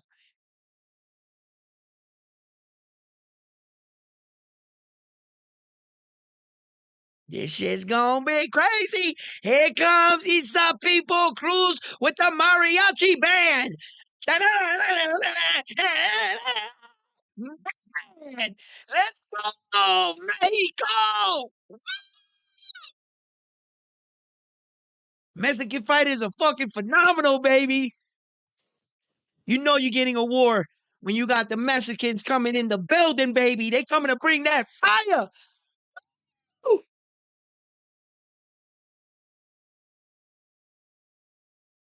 They they here to support them. They supporting them. Eastside Pitbull Cruz. Look at the Aztec warrior robe. I like that. That shit's fire. And then like all the rings are like red, green, and his the attire is white. So that's his colors. That's cool. I like that. See? He got that the calendar, the Mexican calendar thing there. I believe that's what it is.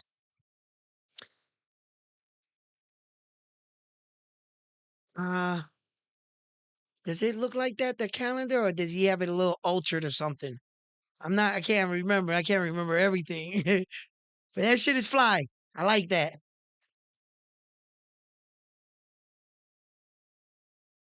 Showing him the love.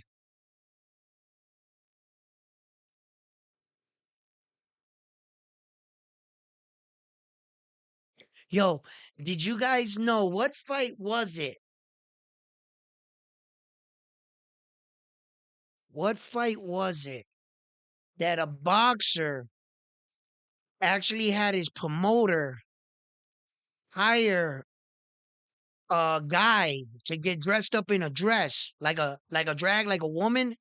And when the boxer was coming out the thing, he had the dude hop out and kiss him, and he let him like be known that it was a dude, while the dude was getting in the ring. And to like fuck with his head, like you know what I mean? And I was like, yo, that's tragic because you just can't avoid that a dude just kissed you, right?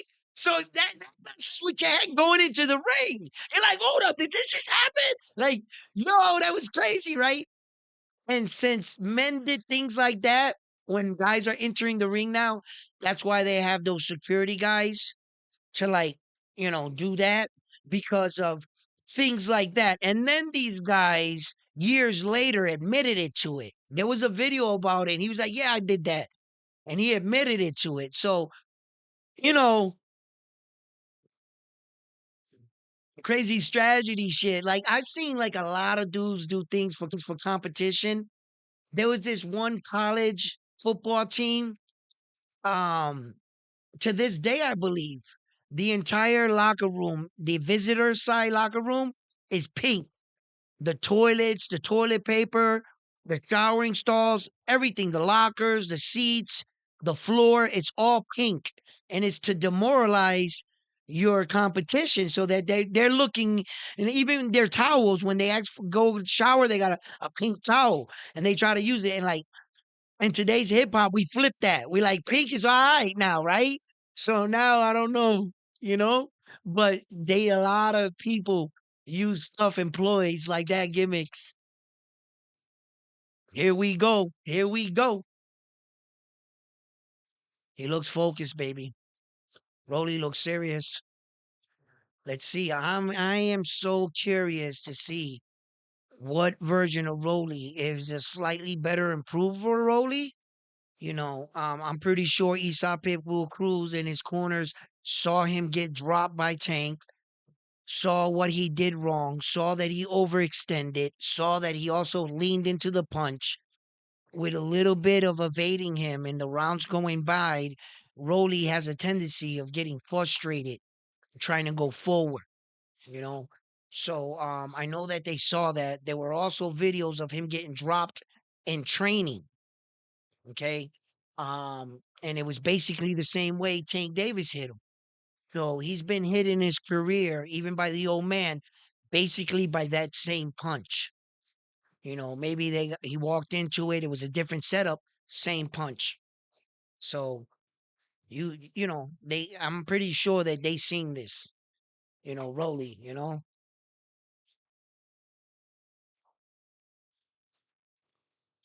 Let's see at what height they put Esau Pitbull Cruz. If he grew an inch or they gonna tell the truth. Because remember, Tank Davis is 5'5". And Esau Pitbull Cruz was not 5'5" on their night of their fight because he came in shorter, right? Let's see what the boxing world says tonight. If he automatically, mysteriously grows an inch. Shit like that happens in boxing all the time. All the time.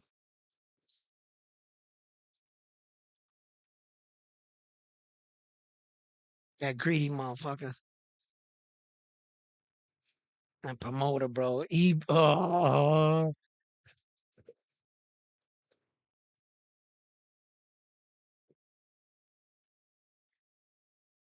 There he is right there. He's five. They got him listed 5'4".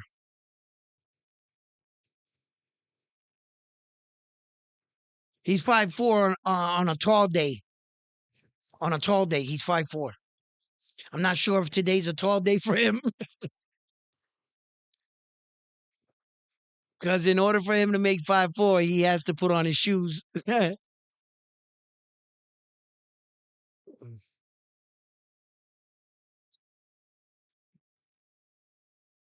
Amazingly, now that I think about it, the co-main event and the main event, both the fighters, one of the things that they have to overcome is a height advantage. You know, Isa Pitbull Cruz, Rolly got a height advantage on him, and Sebastian Fundora got a height advantage on Tszyu. So this is a night where the co-main event and the main event is Goliath, right? David and Goliath, right? Stories. These are two David and Goliath fights right here. That's what we got on our hand. This is the David and Goliath card. I'm changing the name.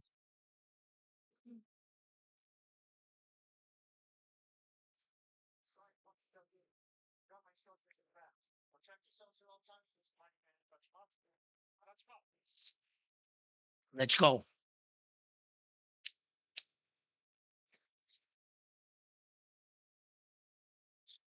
Let's fucking go, baby.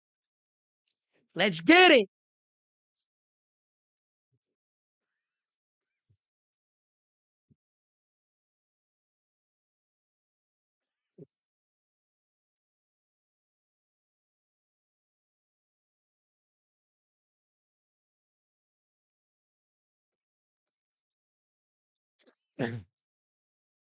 Oh, I don't over him right already.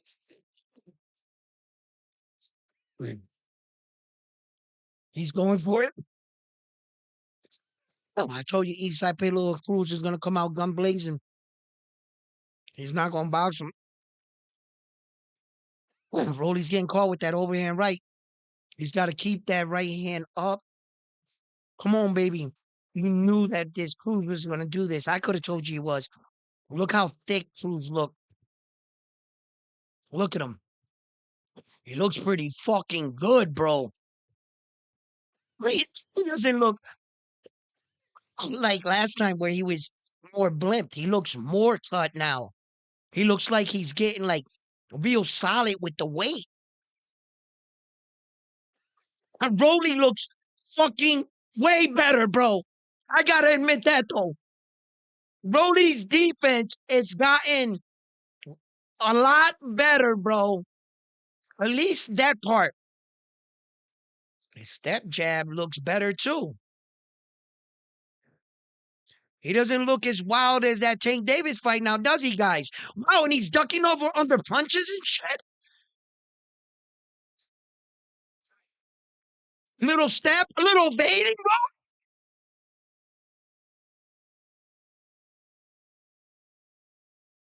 Get on your feet. Don't stand there with Isa Pitbull Cruz. That's his only time. That's his chance when he's standing still. Rolly's getting knocked out. You think so? You think so? Oh shit! Rolly's going out. Rolly's going out. Rolly's going. It looks like it.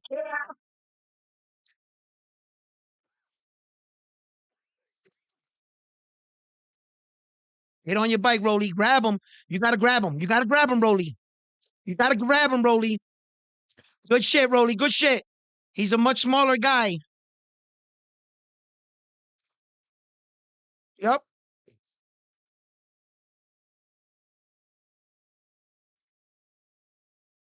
Nice. Nice evading, Rolly. Rolly's gotten better.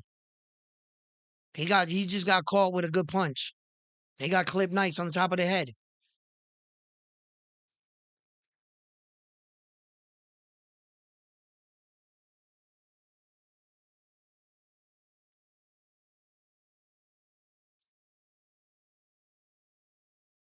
He got clipped hard and started diverting back to the old fighter. You saw that last punch?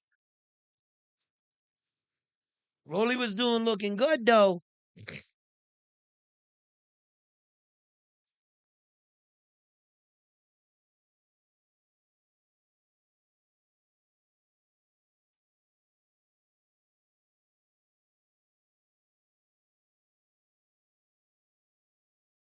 The reason why that happened to you is because you you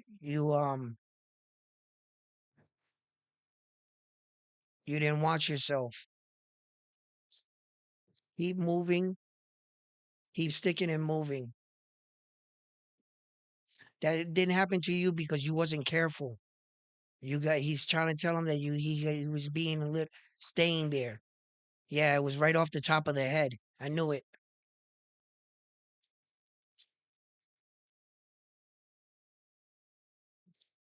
I don't know if he recovered from that shot.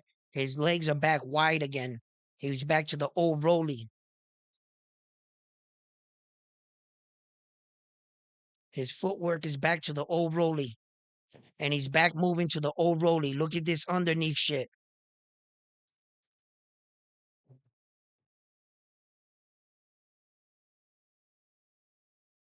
Oh, Cruz just gotta wait for his openings. Like I said, be patient. Catch Rolly coming in. He's doing exactly that. Good shit. But as you can see, it's not that relentless Cruz where you thought that he was going to be that Cruz that threw 100 punches in a round. He's more patient, more calculated with his punches. And then when he decides to attack like that, he's going to throw his punches in his brawling style because that's what kind of fighter he is, you know? So when he decides to let his hands go, he's going to throw a variety, a lot of punches, Cruz. But it's not like your typical Cruz fight where he was like road going straight at the guys. He's a bit more calculated. He's not wasting a lot of punches, anticipating the fight, perhaps going a little bit longer. And Rolly's just diverting right back to the old fighter he was right now. He looked better in the first round. And that big shot made him right go back. Yeah, he is hurt.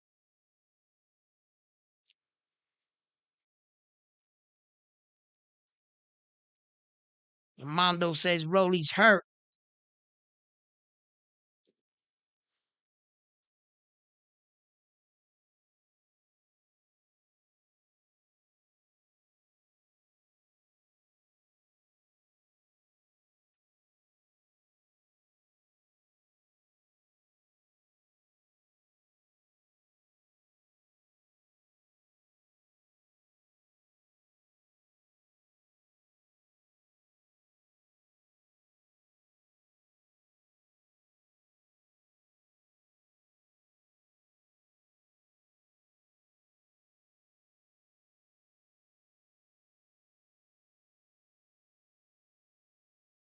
These are people Cruz is taking these punches from Romero.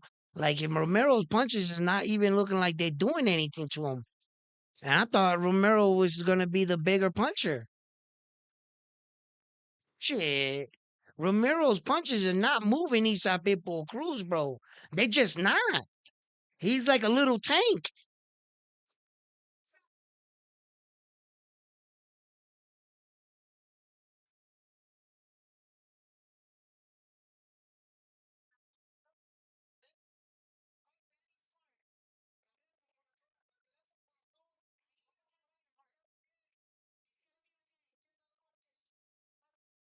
It's gonna be okay. It's gonna be okay. Fight with your heart.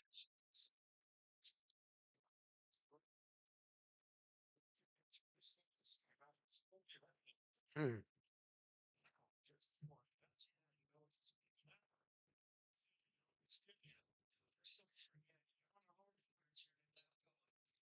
Yeah.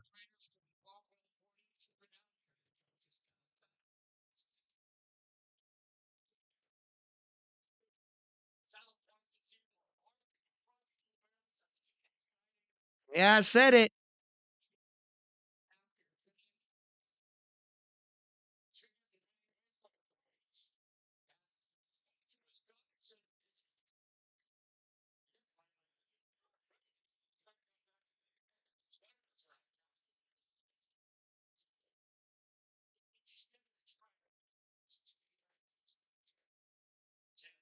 Those windows of opportunity are gonna be like that big. There's no screens on the window, no shades. He just gotta climb in. He's just gotta be patient. He saw people Cruz gotta believe in his training.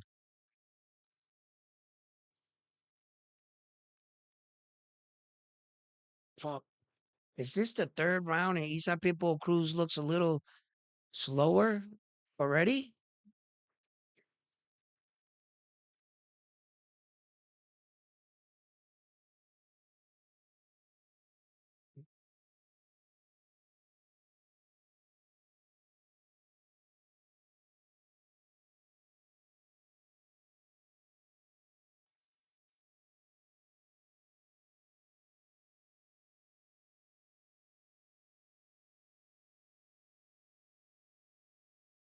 Ooh, good body shot.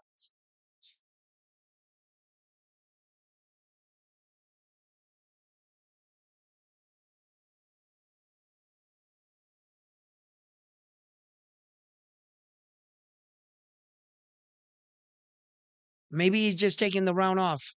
Yeah, he's still there. Cruz is still there. He was just taking a little bit of the round off. He's gonna try to end close hard at the closing of the round. Oh yeah, Cruz is still live, baby. He's a live dog.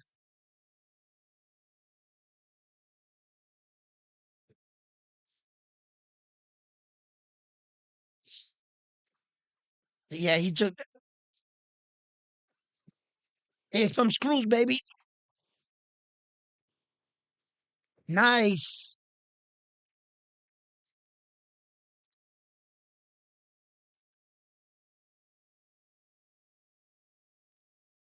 Romero. Romero hasn't really landed anything significant.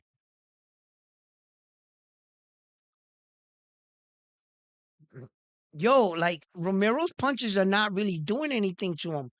And, in his awkward movement, I don't think he ever survived to still come back from that punch in the first round. I don't think he's got his wits about himself. I really don't.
Rolly's oh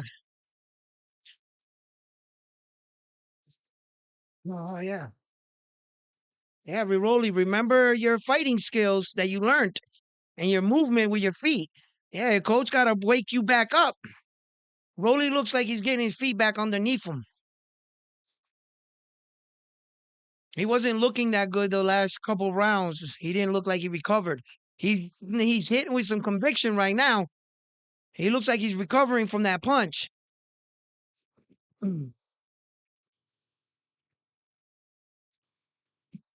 he caught Romero. Romero caught Cruz. That was a nice little check hook. Nice body shot. Mmm. Oh, he got hit big again. He got hit big again.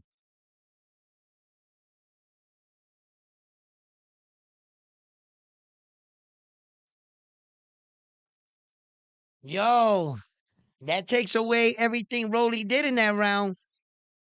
His punches were more effective. He ain't did that to fucking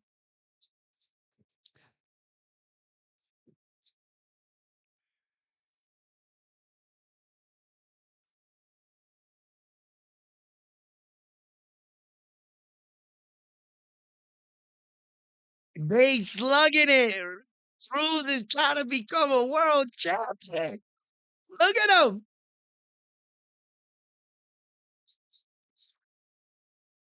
Nice, nice. Oh,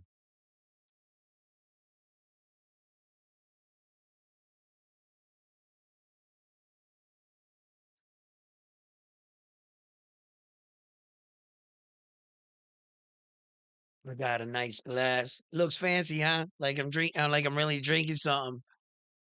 That's Tropicana juice. The cherry that fruit punch one. But it makes it look good, you know? He's I don't know, man. Rolly's gotta do something. He's about to lose this belt. It's not looking for good for Rolly at all.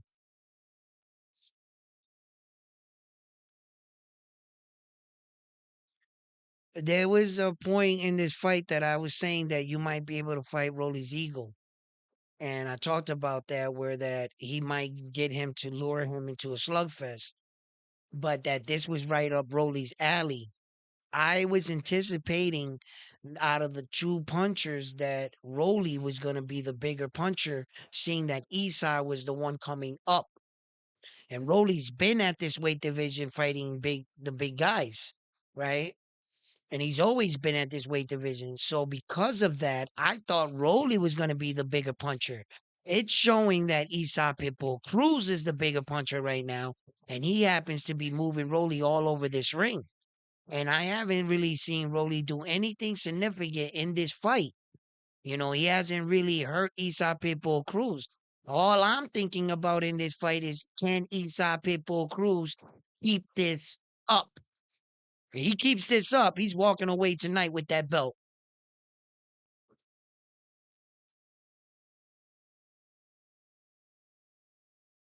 See, Rolly does shit like this. Good. He's looking good. Ducking underneath punches, hitting him with a few combos. Then Isai hits him with one punch and fucking changes the tide.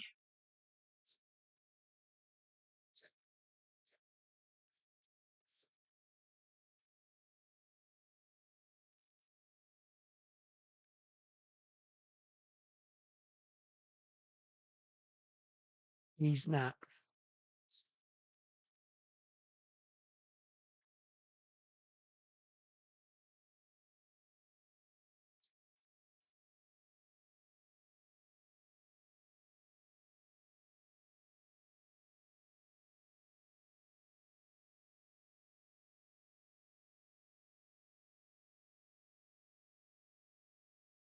Isai Pitbull Cruz is just walking him down, making him fight, going backwards, making him exert energy.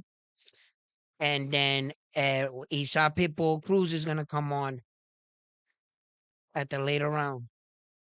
Uh, this it won't be a distraction. Here comes Isai Pitbull Cruz for the last minute of the round. Romero's holding his ass. Here comes Isai Pitbull Cruz.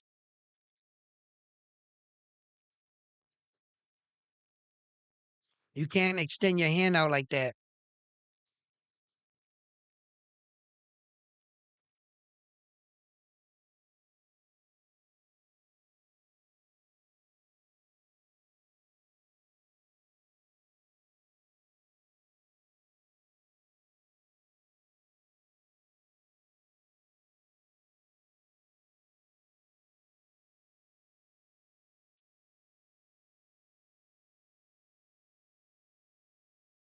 Whoa.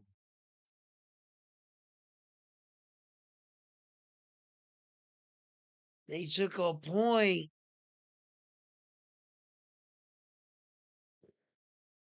Rolly's got to do something.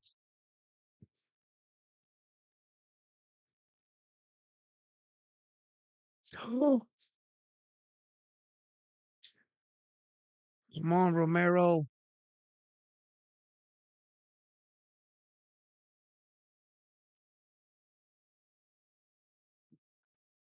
Wow. He said he agrees with the point deduction.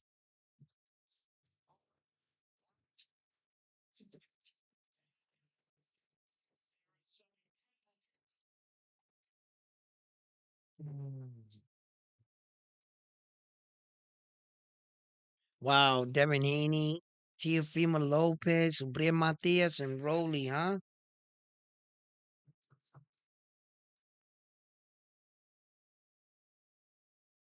Rolly privileges.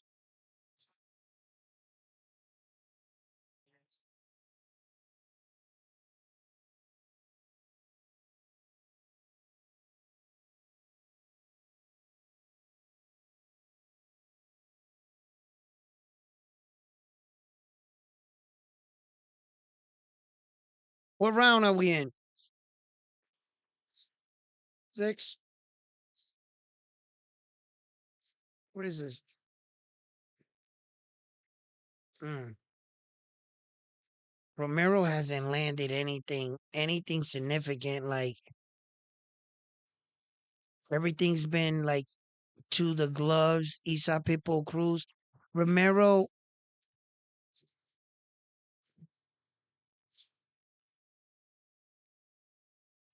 if Romero knew how to throw a punch to the solar plex, he would surprise Isa Pitbull Cruz. It's open. A straight shot right there, right in the middle. His guard is like this. He's like this. The in the middle shot right here is open. You can surprise him with a short punch there. You don't have to like cock your hand back, anything. Just slip it in there. Boom. You'll catch him.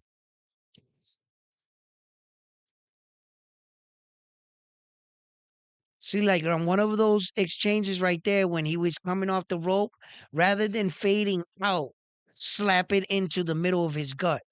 The uppercut, right in is real short. You will catch, and you might hurt Isa Pitbull Cruz. But his punches are all on the outside of Isa Pitbull Cruz. On they're coming from this way. And sometimes a couple will come down straight, but that's it.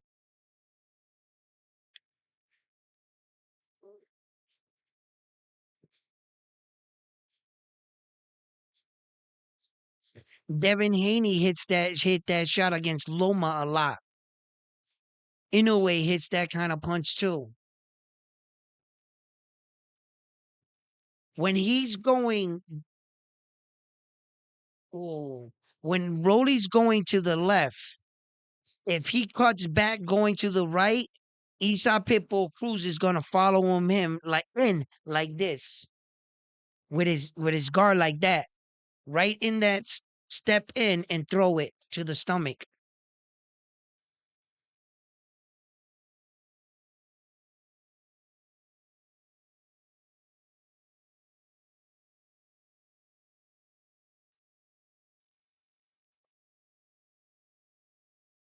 Rolly's all done unless he does something changes. He's all done. I might give Rolly one round, but with that point deduction, he's Isa Pitbull Cruz is winning this fight, hand down.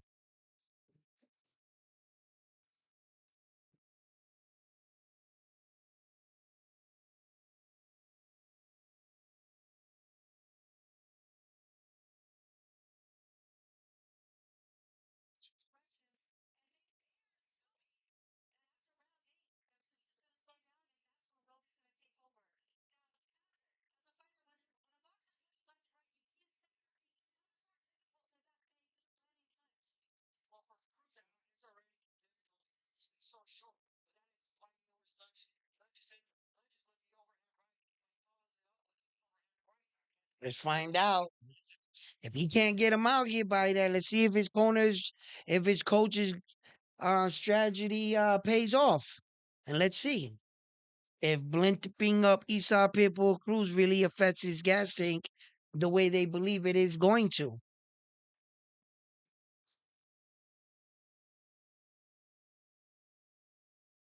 I said it too. I said Isa Pitbull Cruz can beat him in a decision on points.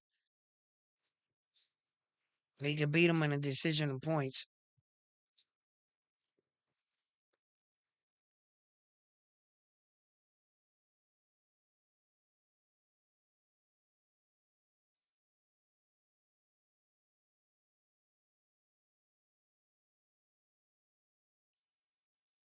All right, Rolly, let's see what you got, kid. Wow, he got caught with the same. He's getting caught with the same punch. He's not making no adjustments. He's not reading anything Isa Pitbull Cruz is doing. He's just basically fighting. Where that, you got a fight plan, but you're just working on that fight plan. You're not really making any reads on your opponent, any adjustments. You're just fighting the way you were trained to fight and doing what you know, what you're comfortable with. But at the same time, actually trying to execute the plan you worked on. It's basically how he's fighting. He got caught big right there too.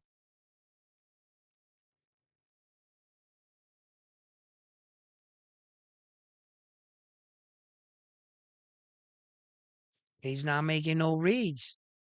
He keeps getting hit with the same punch over and over and over again. And it's like he acts like he's surprised every time he gets hit with the punch. Like, how did he do that? No, bro, he's been hitting you the same punch the entire fucking night, bro. Like, smarten up. Make some adjustments. At least raise that hand up.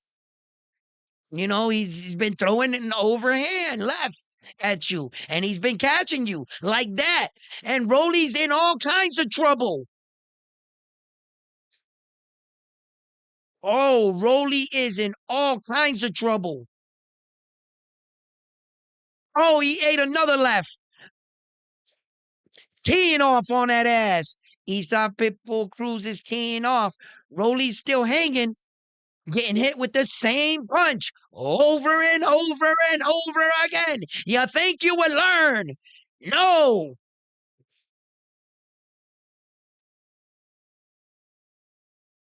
They could have stopped this.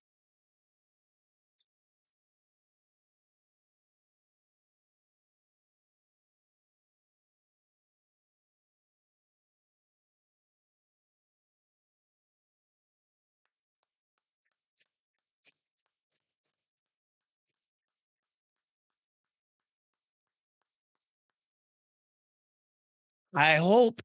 That was a big round for Esau Pitbull Cruz. He threw a lot of punches.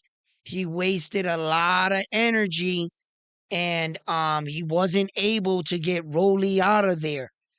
If Rolly can recognize and he can recover fast enough in that corner, and he can recognize that Esau Pitbull Cruz might try to take some of this round off. What he might do is in the first round is try to bluff it. Come out, act like you ain't gonna do nothing, come on strong a little bit, and then try to see if he'll bite on that and start getting your energy. You know, start like a little flinching, but getting your energy because he's gonna be taking the round off because he threw a lot of punches. But if his training holds up, and Esau Pitbull Cruz can recover from that, he might try to come out and finish Rolly right now.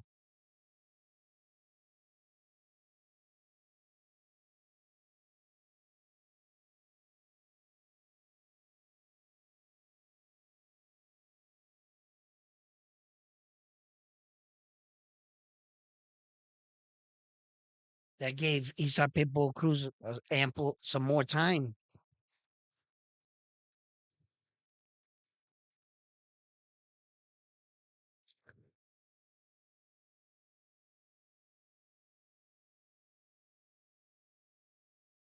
Isa Pitbull Cruz is relentless.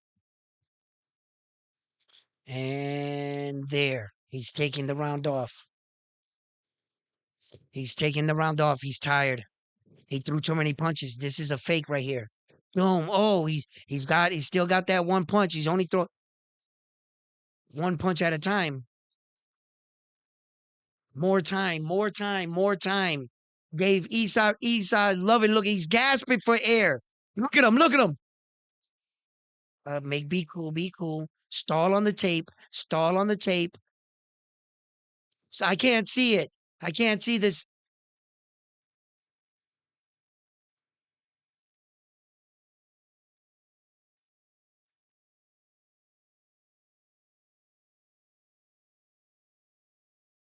Fight is over. Ah, you must be faster than me. Watching it faster.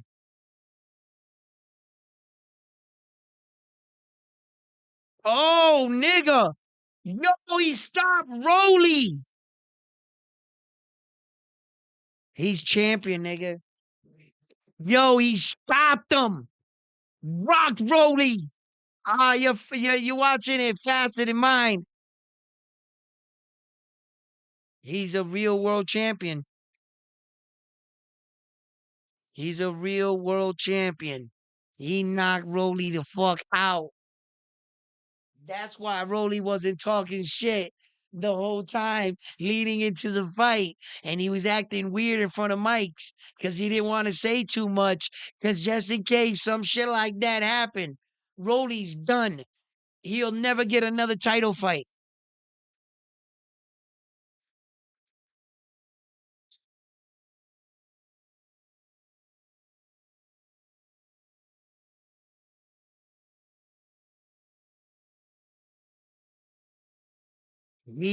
Rolly knows it. Rolly's gonna have a. Oh, you're listening from another channel? Yeah. Damn, Rolly.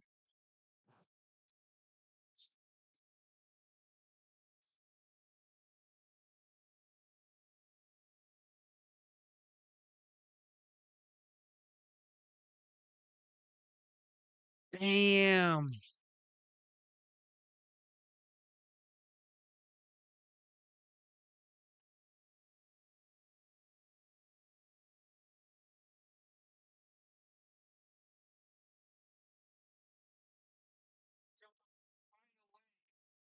They didn't give him no time to recover. Damn.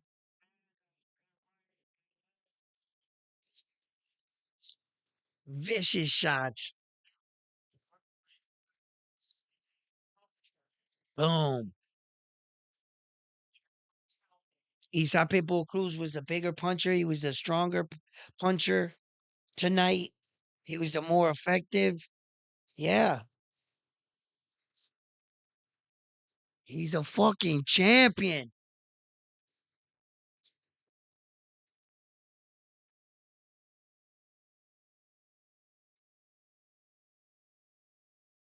Mexico got a world champion.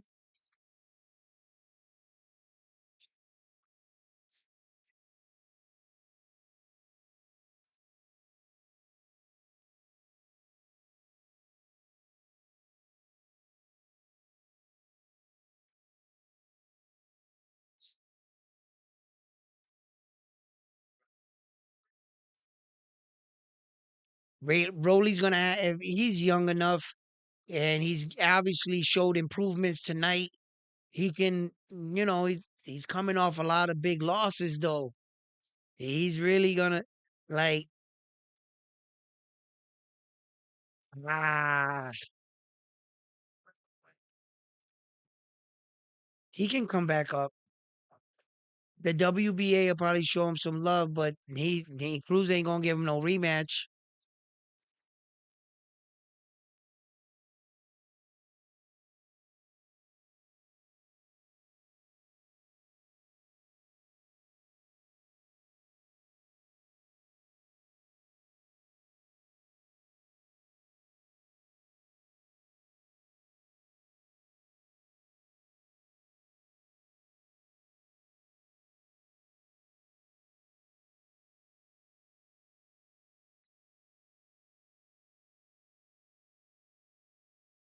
Damn, bro.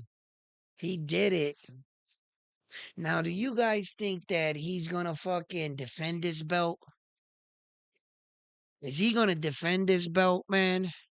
He's gonna defend the belt against who? Uh,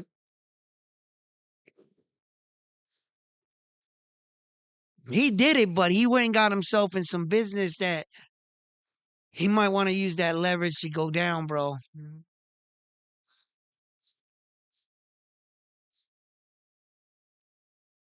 Where does Esau People Cruz go from here? Where are his options? Tell me, what do you guys think? What do you see, Esau People? This is a great moment for him, bro. Fucking, oh man, what a great moment, man. He's a world champion.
What a great moment, man.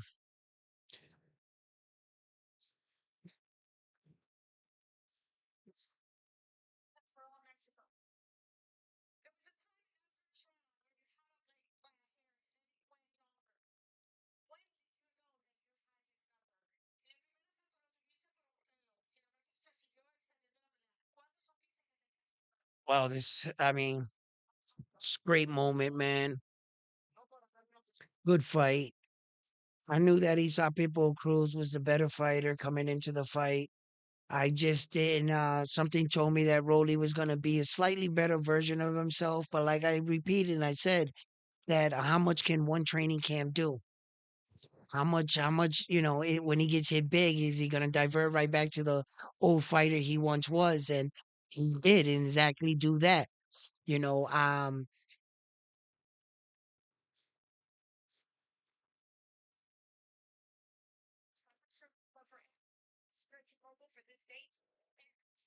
there you go. A long champ at 140 pounds. What? Here we go. The $1 million question.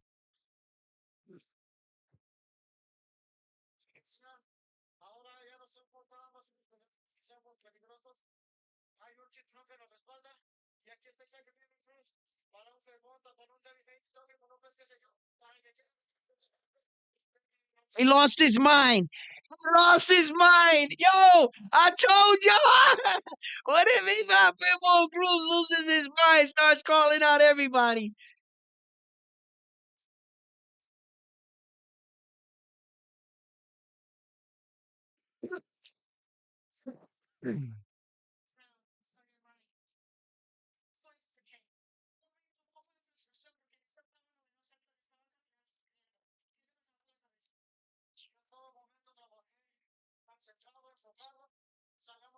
I'm not sure, but I think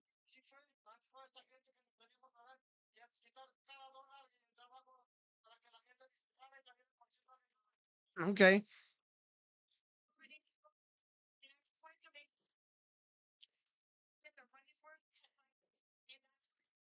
Oh, excuse me.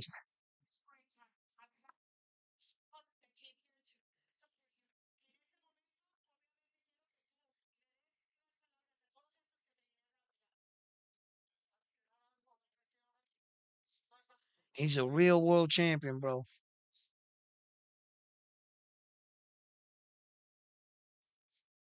You notice he let go of that interim belt at 135, right? And came and fought for a real world title.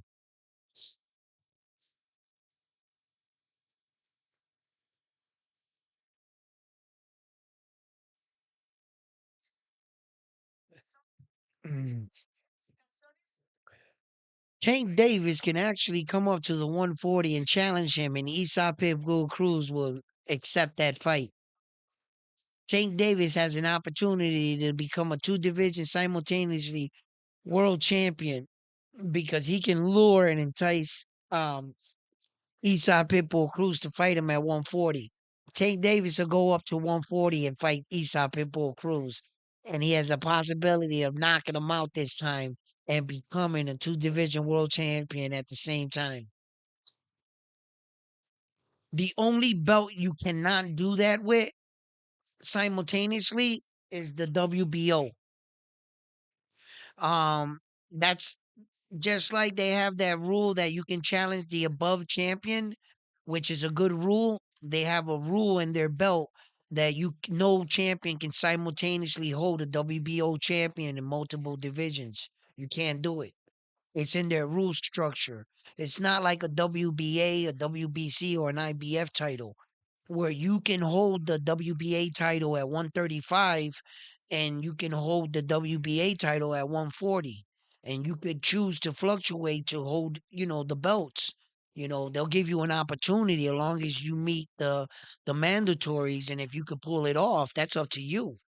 But the only belt in boxing that you cannot hold simultaneously is the WBO. It'll never happen. And their rule structure doesn't. And just like they got that rule to move up, they won't let you hold two of their belts up. You can't do it. So now Isa Pitbull Cruz could possibly Tank Davis can fight this fight against Frank Martin, right? And then challenge Isa Pitbull Cruz. Here we go. Sebastian Fundora on 12 days notice, baby. 12 days notice. He's about to get knocked the fuck out. Yo, you guys really believe that Tszyu would duck Terrence Crawford and he would vacate this WBO title? Now, I want you guys to understand this. The minute that this fight finishes, the winner, whoever the winner is, has 5 days to start negotiations with Terrence Crawford. You have 5 days after this fight, 5 business days.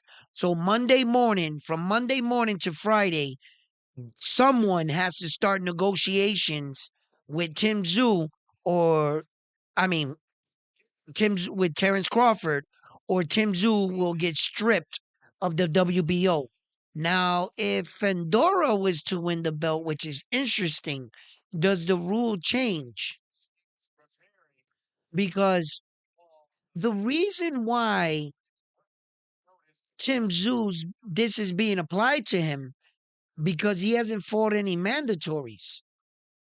Okay, so since he hasn't fought the mandatory, right? Then the mandatory automatically becomes Terrence Crawford under the WBO rules. Okay. So now the WBO accepted it. They of course they are. He's one of the highest paying boxers there is. So, and this is about money, okay? So they're gonna it's they're not breaking the rules, they're not altering anything, they're just enforcing the rules for the WBO. That's all they're doing. They just, yeah, the rules there and we can use it and technically you can, and we agree to it. That's what they're saying. That's what the WBO saying. So he has 5 days. Now, if Fundora wins the belt, now that is something I would like to know. Does that still apply to him? Do they have 5 days to negotiate with Tszyu? Because now technically Fundora's a new champion. His mandatories, Tszyu's mandatories don't fall on him. So that's a great question. I wonder if he has 5 days. And maybe they could trick him into thinking he has 5 days and they don't say nothing. He assumes he does, but he needs to check on that because now you got to give him the opportunity to at least potentially fight a mandatory. You see? He's a new champion. So that I got to check out. But as far as Tim Tszyu goes, he wins this fight. 5 days he has. Start negotiation with Terrence Crawford right after this fight. That's it. Or he vacates. So within a week, we're going to find out if Tim Tszyu vacates the belt, which is going to tell you he did not want to fight Terrence Crawford. And all that old school fighter, I don't duck no one.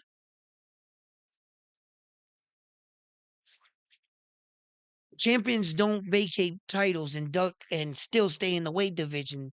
If you vacate the belt and you move up, well then shit, you moved up, vacated. The fuck can you say about that? But you vacate the belt, you don't fight the dude and you stay in the same weight division, that's a duck. That's a blatant duck. You can't, what else could it be? No, no, here, take my belt. I'll vacate. I'd rather vacate it than fight you. I'm gonna stay in the weight division, and I'm the best. Come on, man. No. And that he wants to fight. Errol Spence Jr. Errol Spence Jr. said he's flying into the fight and that he wants the winner out of this fight, too. And Tim Tszyu says, "Oh man, about time he's awake. I thought he wasn't fighting no more." Oh, okay. You hear Errol Spence Jr., but you don't hear Terrence Crawford. You don't hear him. You want to fight the loser of that fight, not the winner. Hmm.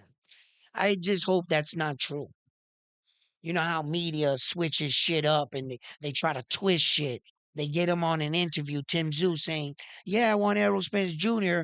And then his manager saying, "No, we'll vacate the belt, blah, blah, blah." And Tim Tszyu never felt that way, and they get you thinking that that's Tim Tszyu saying that shit when he never said it.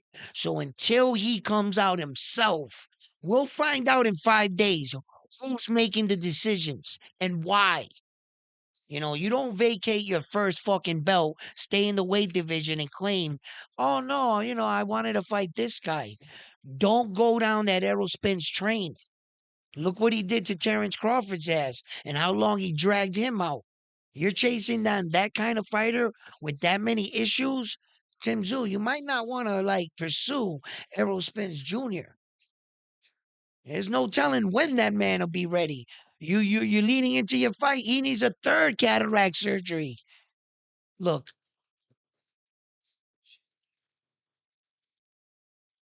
I don't know.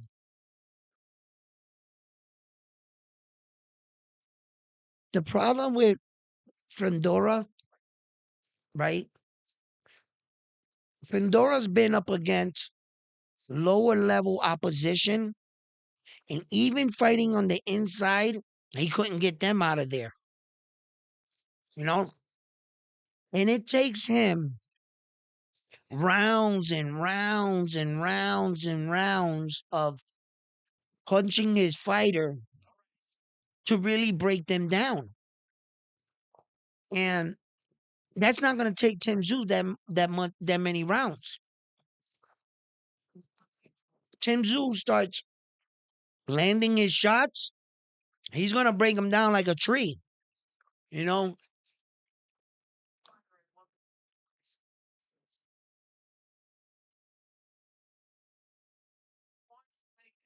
I don't think Fundora got enough pop.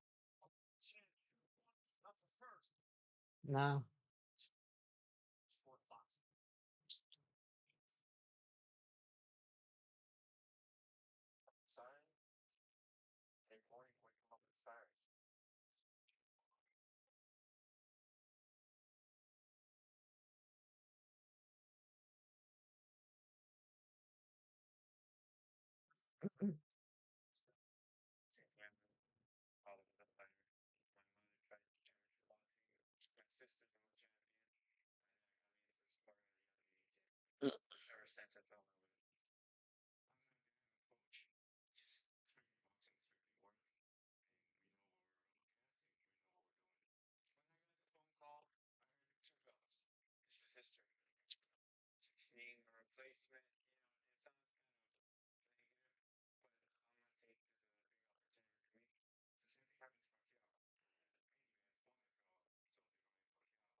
I don't know about this.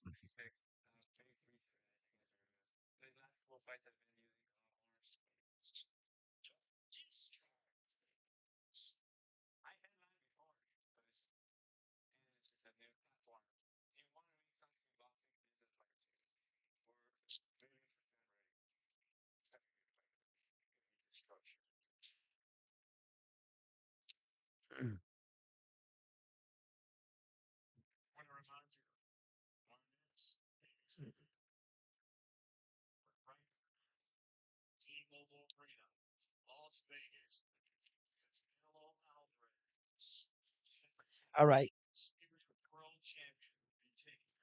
I think for Sebastian Fundora, for as tall as he is, the holes in his defense are gonna be pretty big because due to the fact of his height. it's going to be easier to hit him. Fundora's only downfall is that he's going to allow Tszyu in the front door. He's going to allow Tszyu to put his head in his chest. And if you're going to fight a big, tall guy like that, well, then that's where you want to be with your power, where you can bring all your torque into your shots. And Tszyu hits too hard to allow a man like that in the inside with you like that, right? And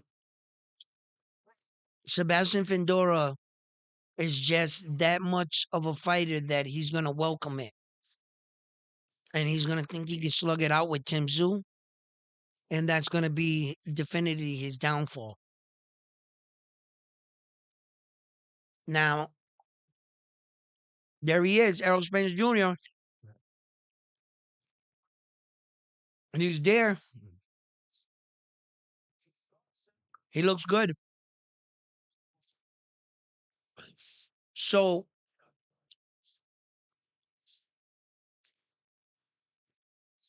Fundora, if he doesn't let him in the front door and he keeps him at distance with his jab and he peppers him mid-range, with the long reach, he can really come under Tszyu's guard and he can hit him with those body shots right to the liver from a long distance away, where that he can always like move back.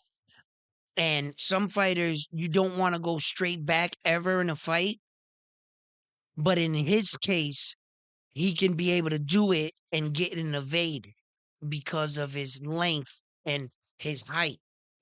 Tszyu would always already have to be going up to hit him. With just a little bit of movement like this and a roll of your shoulder, you can take like 6, 7 more inches off his punch. And at his height, he can push back straight back and avoid Tszyu's punch. Had it been guys that are like equally in reach, I wouldn't advise that. Never go straight back. You're gonna get knocked out. You don't do that in a fight. But Sebastian can do it and get away with it. He's long enough to do that. And he can go underneath Tszyu's guard and punish his body. And then with his range, he has to remember that when he hits to the body, take the step back. Don't drag your foot. Just step one step back and go back like this. Don't stay in your position and lean back with your legs still planted. You don't want to do that because Tszyu can fake one punch and come over with the other and hit him. He's still going to be stationary. When he hits him to the body, this foot, he has to step back and then step back with his leg, not lean back. You see? Like that. If Sebastian can hit him like that and do that, step back, boom, boom, and then tee off him from the outside, reset yourself. Feint him and keep him on the outside. Box him a little, fight when you need to. Sebastian can win this fight. This is a real 50-50 fight. If Sebastian wasn't coming off of a knockout loss, and these things weren't a factor in 12 fucking days, a switching of opponent, I would feel a little bit different about this fight. There's some factors coming in, and these things can't be answered until the fighters in these moments. Until Sebastian is in the ring with Tszyu and they're fighting, I don't know how he's going to respond after getting knocked out. What does that do to the fighter? Is he scared? Is he going to get gun shy? Is he going to get clipped? Is he going to get a flashback and think he's going down? I don't know. But I until I see him in that situations, then I'll be able to tell you. Every fighter doesn't respond The same after a loss. Let's see how Sebastian responds. Let's see how he looks. Even in a loss, long as he looked good in the fight, it will tell you, you know? So, not always on a win or a loss do you say, oh, he was too. No, there's a way that you could lose the fight and still look good in the fight, you know? So,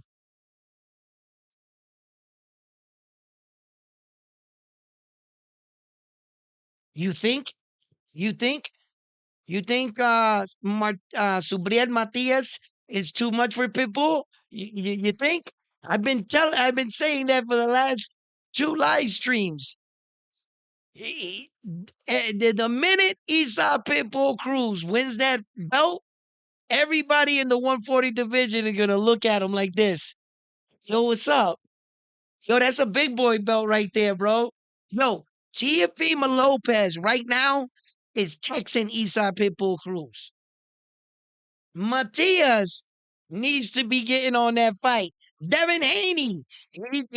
Esau just said his name. He's like, yo, did you just say my name? Come on, man.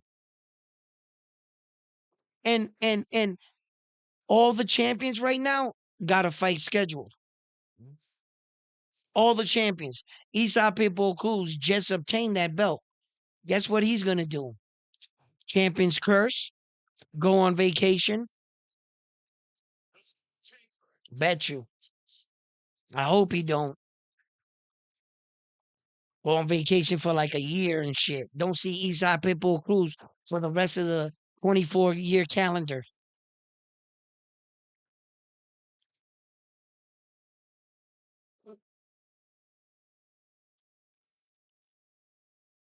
Subre Matias is fighting in Puerto Rico June 15th. Devin Haney's fighting April 20th. And Teofimo Lopez already got his fight for Honduras.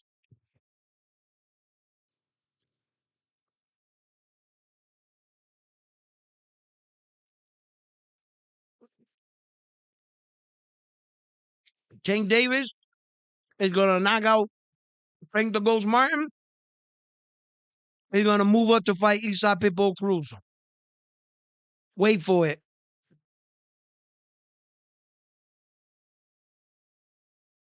What do you mean?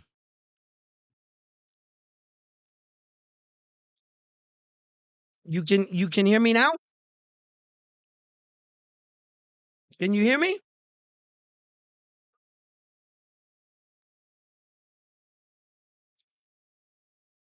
Yo, y'all can hear me all right? Somebody said I can't hear you. Where's the audio? Can y'all hear me?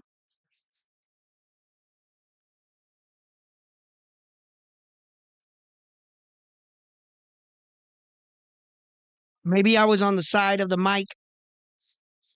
I was like over here somehow. I don't know.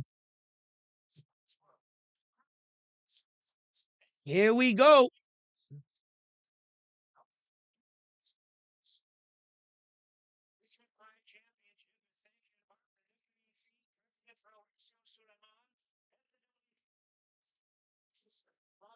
We hear you. You're good? All right.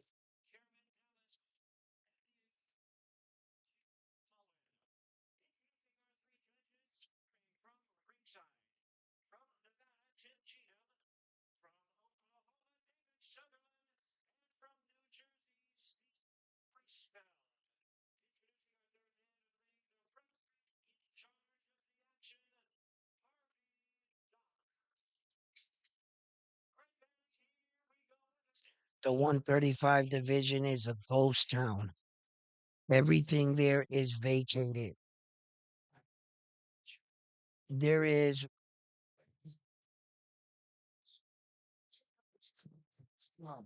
two champions. Two belts are vacated, but they already got the fight scheduled for the belts.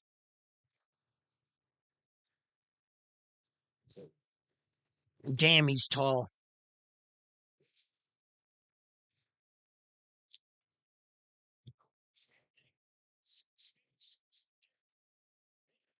6 feet 6 inches tall. 6'6". 26 years old. He's young. He's still fairly young. Even with a loss, he can bounce back. He's learning. He was learning on the job basically anyway.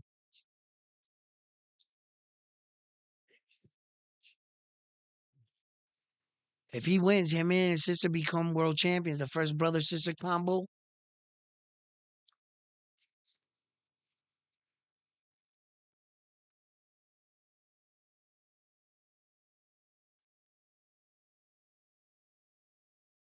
Come on, baby, let's shock the world.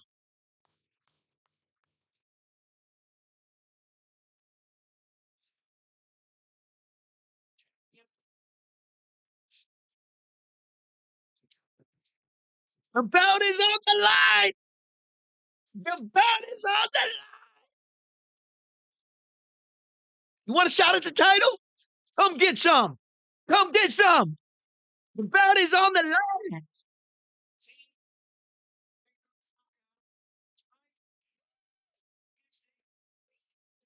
Get some.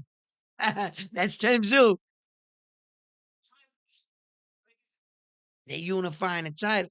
This one's on the line too, but it's because it's vacant. So they're not showing it because neither of them are the owner of the WBC. Right now, both men have the opportunity to win it, which in actuality, the minute you sign a contract in boxing for a title, you are like forfeiting the right to, of your belt, right? Because you're putting it up for grabs. It means both of you have an opportunity at it. But you do have the right to come into the fight called the champion because you are the champion. But for an illegal standpoint, the belt is on the line. And here we go. The belt is on the line. In fact, there are two belts on the line. WBO, WBC, the green belt. Let's find out. 12 days notice. 12 days. Ooh, Sebastian looking like he's outside with the jab already. He's not shuffling his feet going in. Tszyu might have problems with such a tall opponent. Nah, he's gonna come in.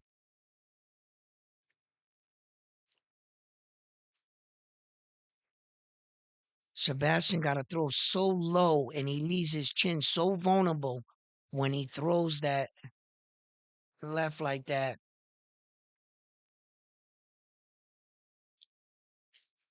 Ooh, Tszyu's coming off his feet.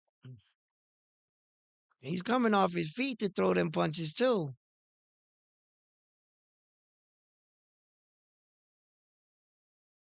Sebastian's a slow starter like this anyway.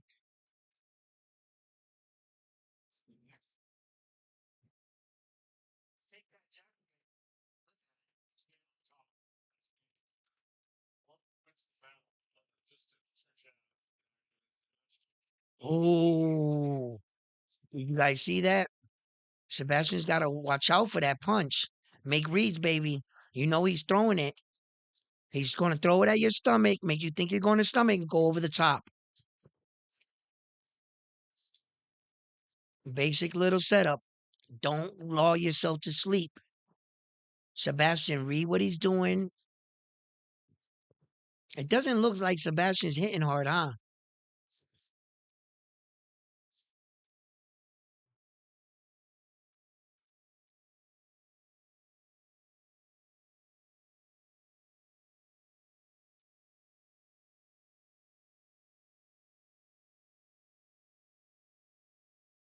Mm. Oh,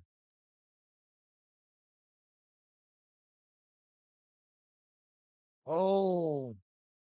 You can't take too many of these shots, Sebastian.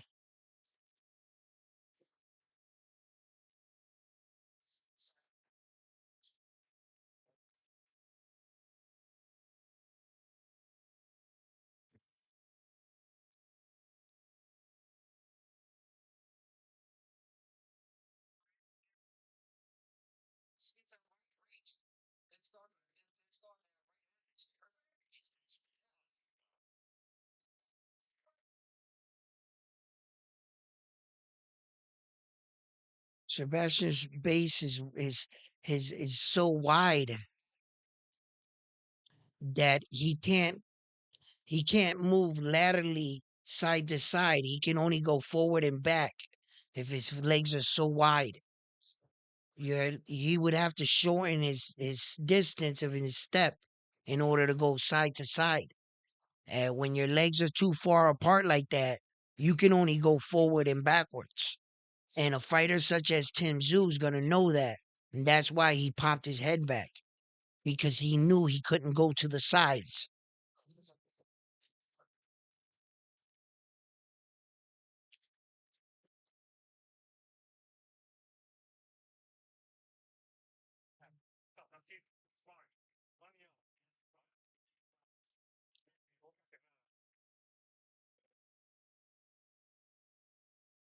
Father told him to lean back.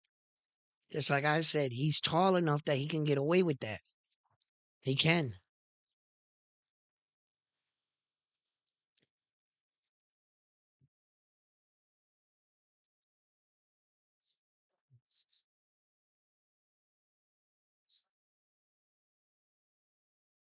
I mean, Sebastian Fundora, for the most part, is fighting on the outside.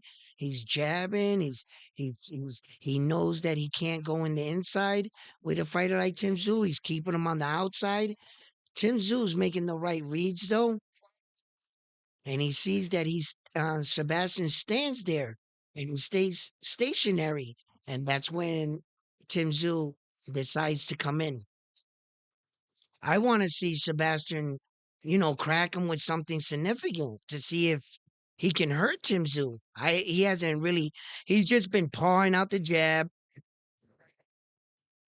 but he hasn't really committed to anything. Yeah, definitely the heavier shots are coming from Tszyu.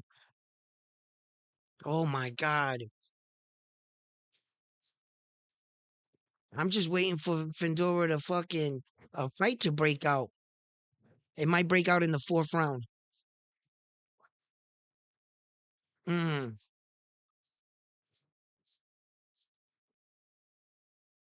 Fundora's timing him a little. Let's see if that was an accident or he's really timing him.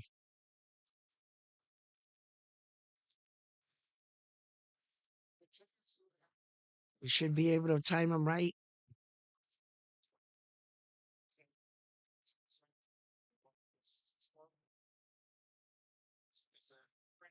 Mm.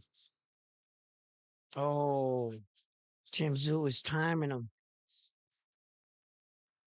Yeah, that's what he was. He saw that Fedora was trying to catch him and he caught him before he caught him and he was standing still. He noticed it. See, Tim Zoo's a smart fighter. He knows when to hit. Look at this. He knows when and Fedora's not doing enough and he's standing there. He's making his reads.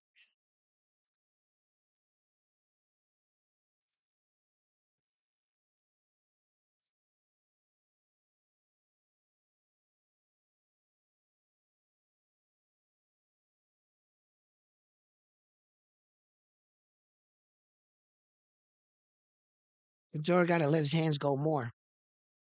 He's gotta let his hands go. He's one punch, one punch, one punch. Tim Dill's just breaking him down.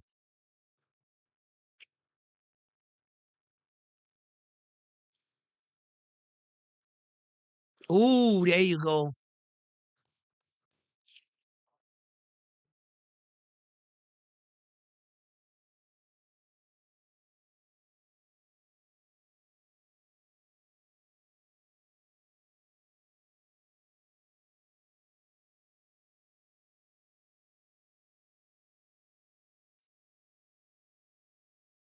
But I saw something at that last bit of point of the round. I saw something.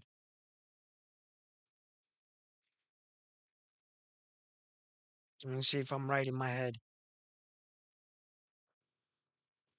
I think Sebastian's gonna start fighting. Yeah. Tszyu controlling he got a cut on the top of his forehead. Yo, that is a gash. That is a fuck. Where did he get that? What the fuck happened?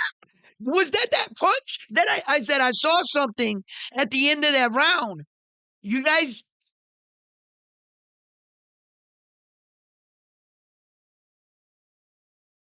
yo, there's a hole.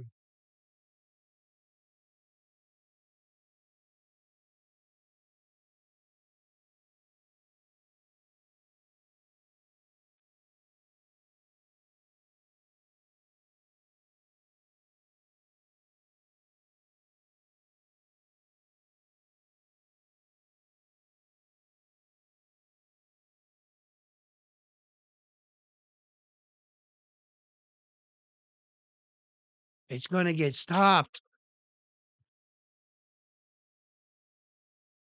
Sue's coming out like a madman. Oh no. They go one or two ways. This could go one or two ways when you do this. Yo, that blood is affecting him hard body. He's wiping it's in his eye.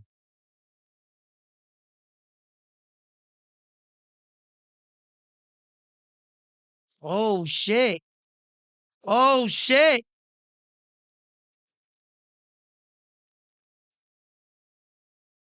I said Fundora was gonna start fighting. I saw something.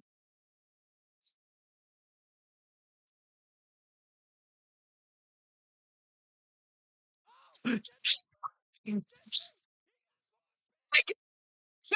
wobbled. Fundora. No, he stunned Tszyu. He stopped him in his tracks. Fundora, it's fighting. Stay focused, kid. Don't get sloppy. Tszyu's desperate. Don't get sloppy, kid.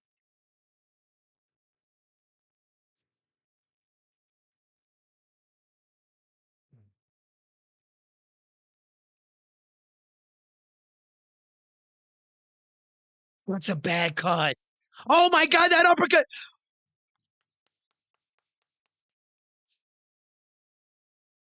He can't see. He can't see Fundora's punches.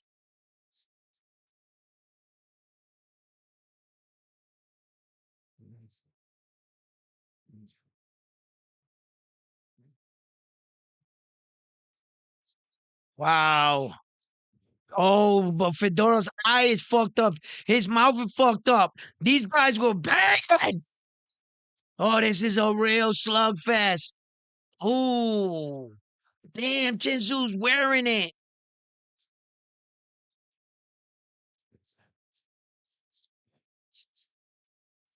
Yo, did I see that correctly? Is that hole like that? Yo, that looked like a gash. Like,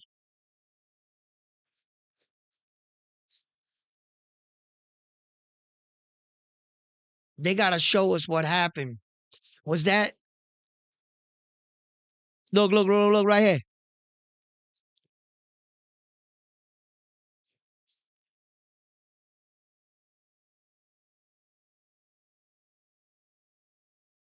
What?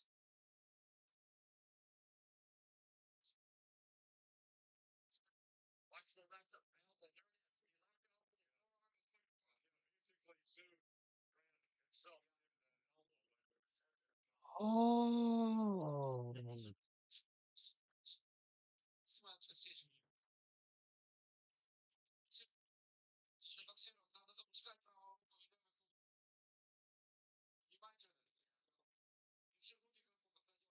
Some of that cut in they gotta control that fucking bleeding. Wipe his face better, man. What the fuck, corner, man? Wipe his fucking face, bro.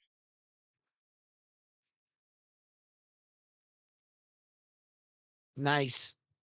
He's just really using that jobs. Fundora's Sebastian's really like staying on the outside. He's learning how to use his jab, and he's not forgetting the game plan. He's landing that jab like good. He's got to like hit him on the top of that head, get that cut bleeding again. He is. Oh, oh, that cut is bleeding again now. Whoa, Tim Tszyu can't see him. I think he's swinging crazy. He usually don't swing like that. Yeah, but he's tall. He's fucking so tall. That's true. This height is giving him a lot of problems, man. A lot more problems than he thought. Throwing up like that. And Sebastian's wearing it too.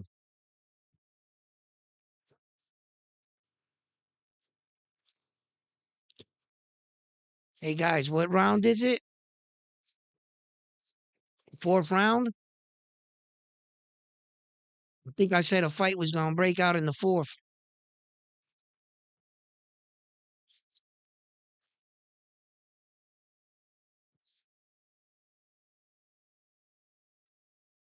Sebastian's a slow starter. He's starting to step up his output, and that cut is motivating his ass. And when you got your fighter wearing damage like that, that motivates you. You're like, I'm close, man. Okay, I can get this guy out of here. You start thinking shit like that. They can stop this fight, whatever. I just gotta keep going. You know? Just keep to the game plan. Wow, Tim's really wearing it. This is probably the most damage I've ever seen Tim do. And it looks bad because of the blood. It looks real bad. Because most of that's just blood. No, if Sebastian's winning this round, man.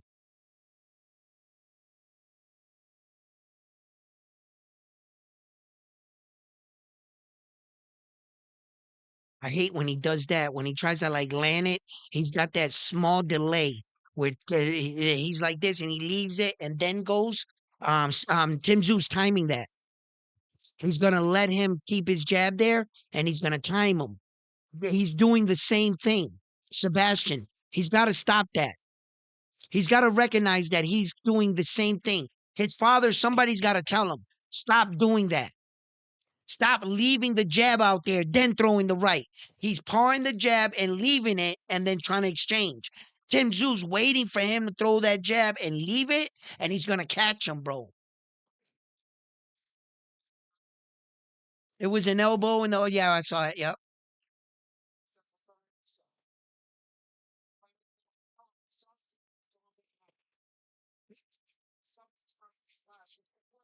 Fundora is done. What? I was wrong.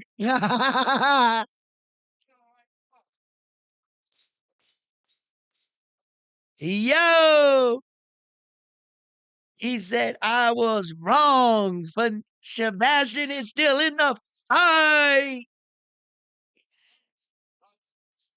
Damn, look at his face. That shit is batter, spitting out blood, bro. Did you see him just? Yo, Fundora's mouth and nose might be broken. Sebastian, the adrenaline that's running through their body is not allowing them to feel these punches. But when their body gets cold, like and shut, they're gonna feel all this shit. Oh yeah,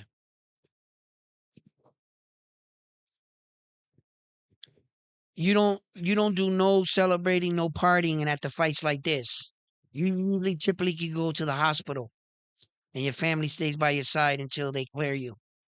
After fights like this, you going straight to the hospital.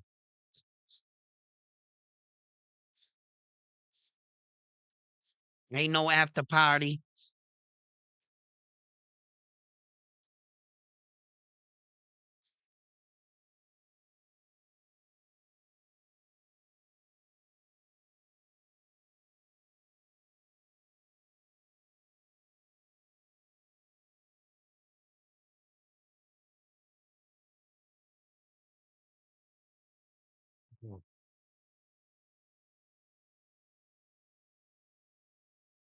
Fundora's punches must be hard, bro. They look a little slow and like a little labored, right? But they must be hard because Tim Tszyu's fucking. Mmm. Damn, bro. His eyelids are swelling. Ooh, Tim Tszyu's trying to step on the gas. Sebastian, stay calm, stay calm, stay calm. Stay to your game plan. Go back to flicking the jab. Go back to flipping the end right there. Good shot. Don't hard out there, Sebastian, because that's what he's waiting for, bro. Don't do that.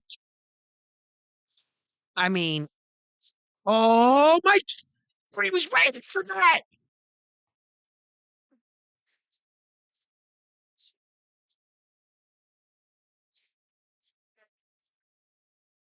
There he goes. Oh, he got caught big. Sebastian got caught big, and he's walking through it. He taking Tim Tszyu's punches, bro. Remarkably. More blood in Tim Tszyu's eyes. That shit is just pouring down his face.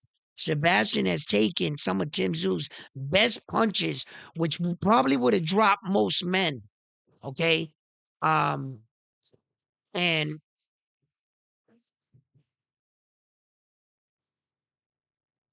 he seems to be taking them well, and you can take him until you can't no more, I guess. And let's see if he can. Wow, this is a close fight.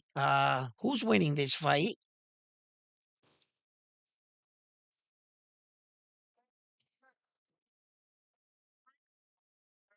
I think it's 3-3.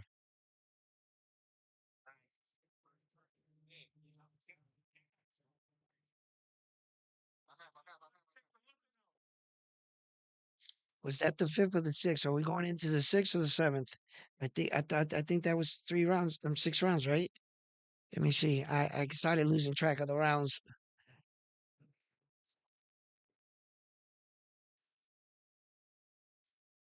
Oh, that's a whole. Yeah, he really split him open with that fucking. And Tim Tszyu went into it. It wasn't like a dirty elbow. And I don't think Sebastian even knew that he was gonna like move into his elbow like that. This shit happens, bro. Headbutts, cuts.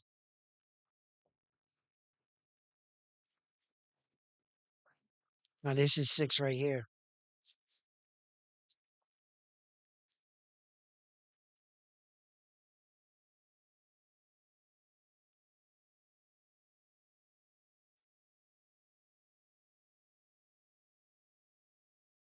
Wow. Sebastian is fucking teeing off on him, baby.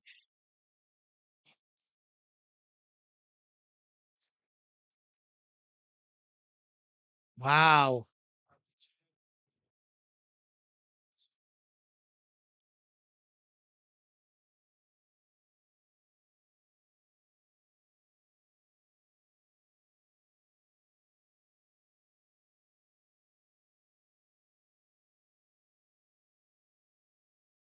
That would stop the wound. They need that. Nice body shot. You need that to cut that to stop the wound, and it doesn't seem like they have any of the solution to stop that bleeding, that cut. Wow, that was a big shot right there. Sebastian just took.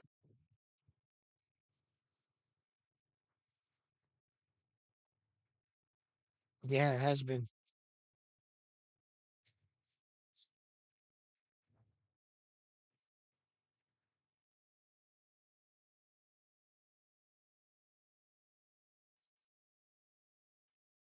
Oh,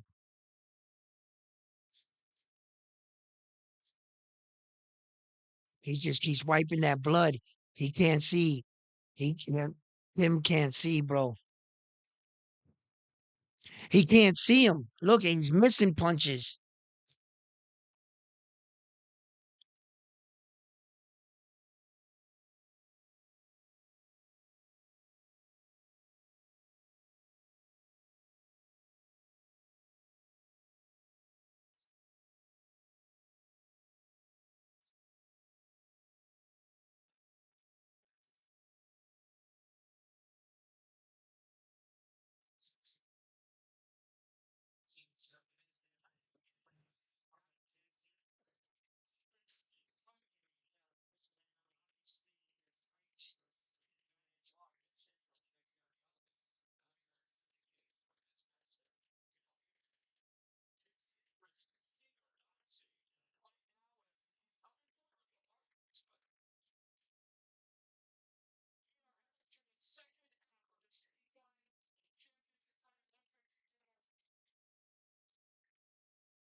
Tim Tszyu got problems, bro.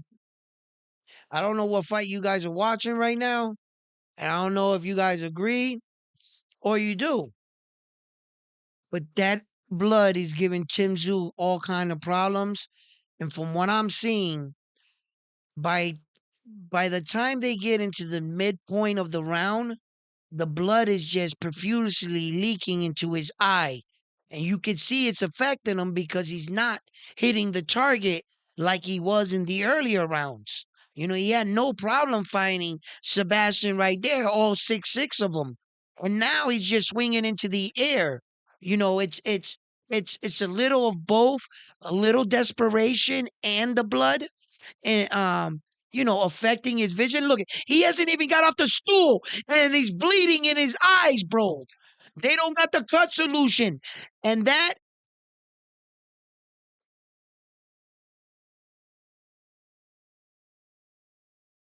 wow. He's starting the round and there's blood already coming down. Their corner was not prepared to have a good cut man, and they didn't pay for the cut man to be there. They thought he wasn't going to get cut because Tim Tszyu doesn't get cut like that. And, bro, hire a cut man right there. Start talking to some of the guys that were in the other earlier fights and see if they got a bottle of that solution to stop the hole. Just have one of your guys start talking with other guys and go find you some of that shit to stop the fucking blood, bro. Stop panicking in your fucking corner and wake up, bro. One of them cut men got a bottle of that shit, bro. As a fucking, let me get that. They'll give it to you. I'll pay you later for it. They're just sitting there. They ain't got no hustle in them. They don't know what to do. Bro, get your fucking guy off your corner and go get that shit. He's Tim Tszyu's going out there basically blind.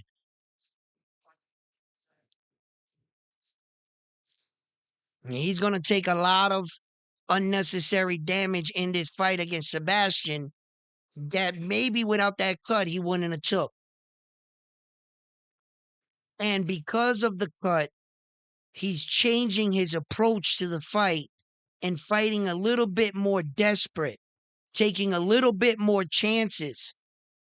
If Tim Tszyu takes the wrong chance, it could cost him. Had he not had this cut, he may not be fighting like this.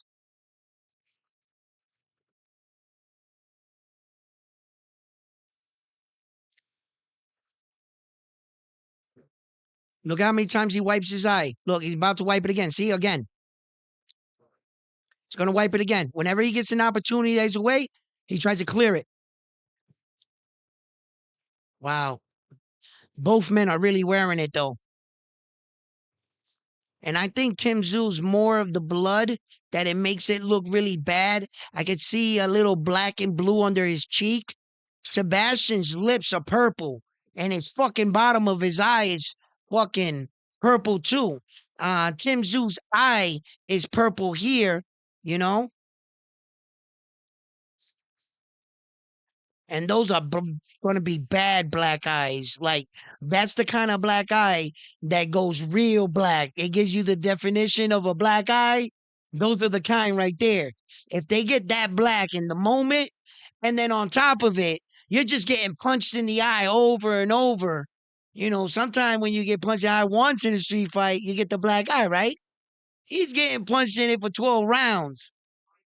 That black eye, like, it's a bad black eye, bro. Turns out anyway later. Look at the damage on these guys' faces, bro. They really wearing it. Tim Tszyu's wearing it, man. Bro,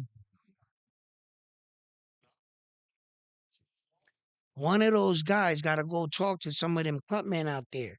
There's been like, well, how many fights was on this fucking card? 10, 12 fights? One of those guys got a bottle of that shit, bro. Not me. I wouldn't sleep on that. I'd have been on it quick. I'd have been like, yo, Find me one. There's 3 men in the corner. You only need two. Go find me a bottle, bro. Put that solution on the head to cut to stop the bleeding.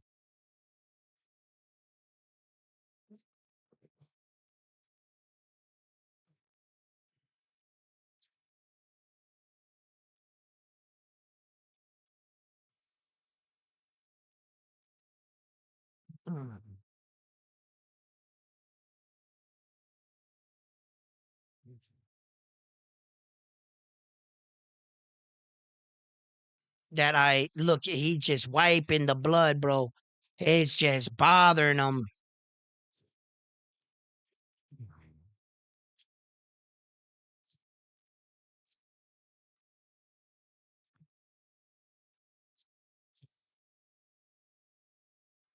Wow.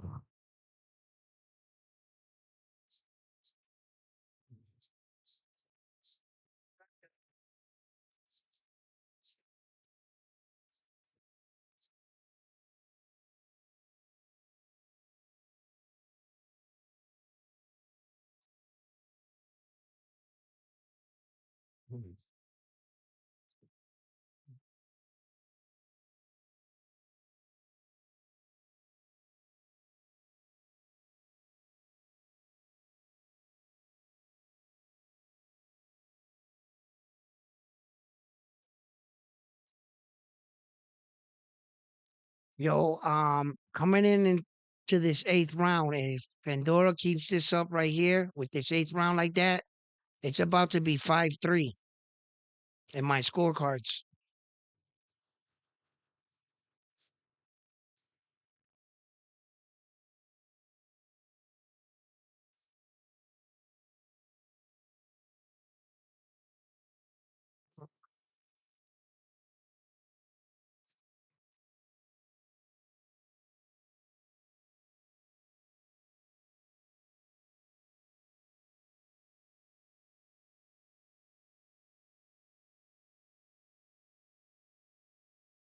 Oh,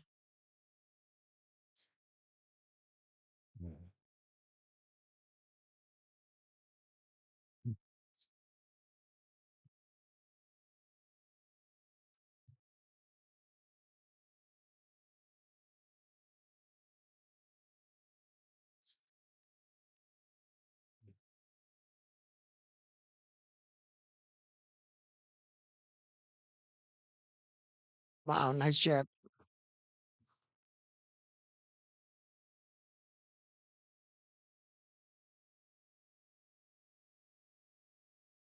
Tszyu still hitting him with the right, but Fundora, I mean, he's just peppering him with his jab. He's just peppering him with the jab. I think Sebastian won that round. I think he did the best work in that round. I think he threw the more punches.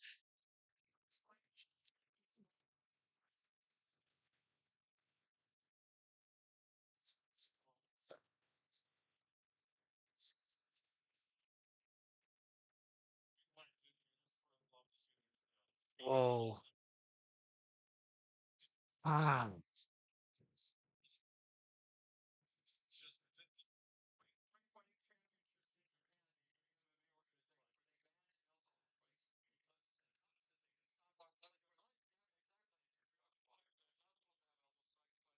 Oh, that was nasty.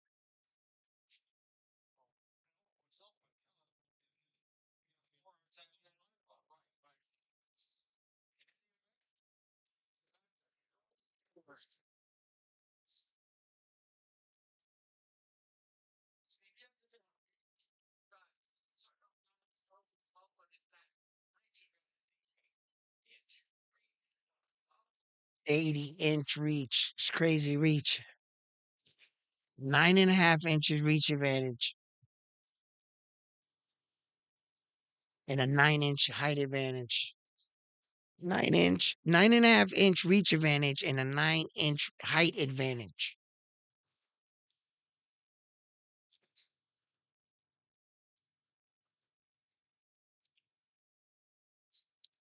Sebastian, when you see that, you throw your punches and Ooh, what an uppercut from Fundora.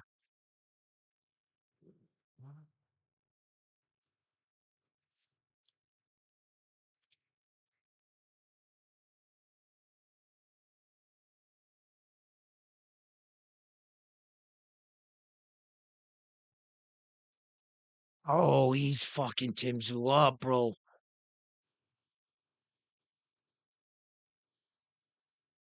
He's dogging him with that jab, bro. He's just little walking man on him down now. Tszyu's waiting for that overhand right. He's trying to catch Sebastian leaning in. And Sebastian is leaning in a little every round. Just I noticed that just now. Just slightly. He is. He's getting comfortable. Tszyu's probably allowing him to get comfortable. And he just shot for the right. And Sebastian recognized it.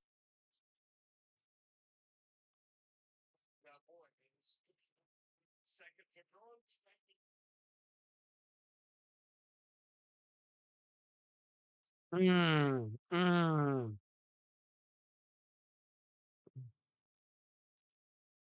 Can Tszyu steal the round by landing the more effective punch? Can he steal the round? Because Sebastian's winning this round, man. Oh, there it is. It was a jab, though. Damn, that jab is pepper.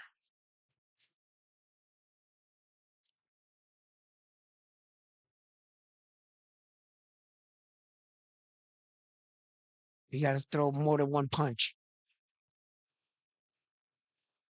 He's throwing just one punch at a time.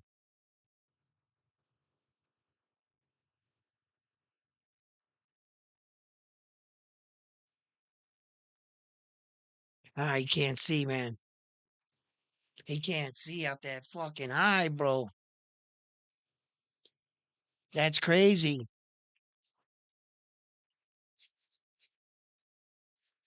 I love Claudia.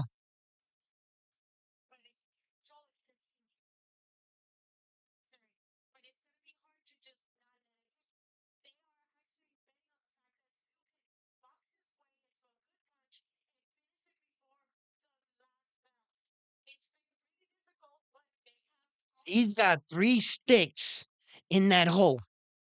3 of them sticks are in the hole. You can't even see the sticks no more. They're all, if he lifts that towel right now, all tips of those things are inside his head.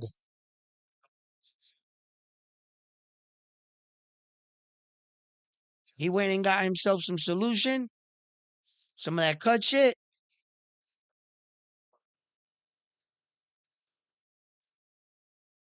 No, Avatine was not put on that cut. He says we got all the prep. No, they don't. They got Q-tips and fucking Vaseline. That ain't gonna do it.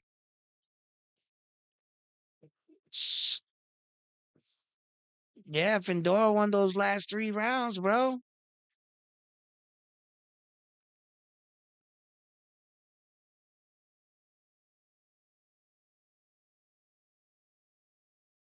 Yeah, Tszyu probably got a massive headache right now. His head is probably rocking from that elbow. He felt that instantly.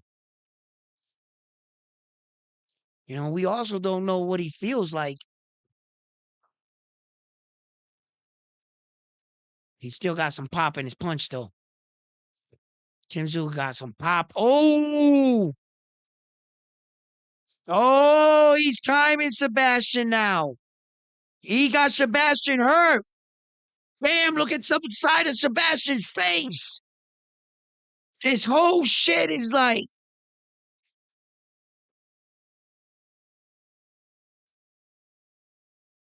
hell yeah, he did. It did sting him.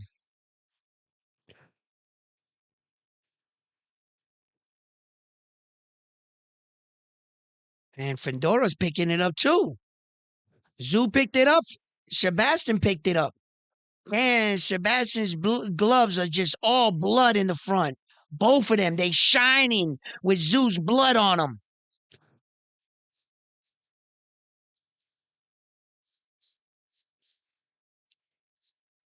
Jesus Christ.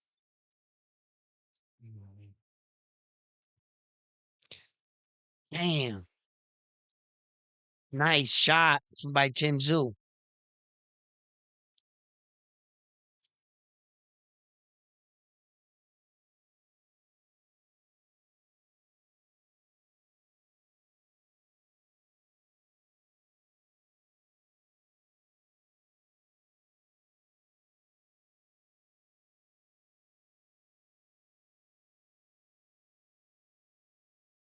Oh, oh, oh. And Tszyu hits him, and Sebastian answers right back. I like that. Every time Tszyu's hit him, Sebastian's answered back with a good little shot of his own.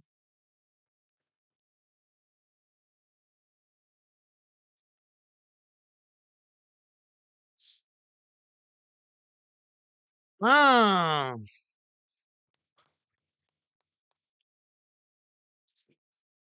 Yo, did that announcer just copy what I said? You need to give me a check. Nah, he did. There was some good work by both fighters. They both was putting in good work.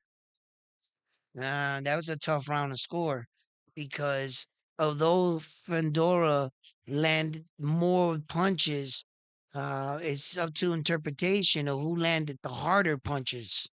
And it looked like Tim Tszyu just might have landed the more eye-catching shots in that round. So I might just give that round to Tim Tszyu.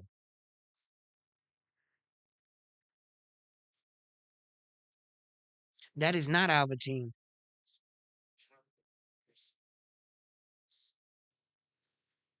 Yeah, they don't got the proper cut shit.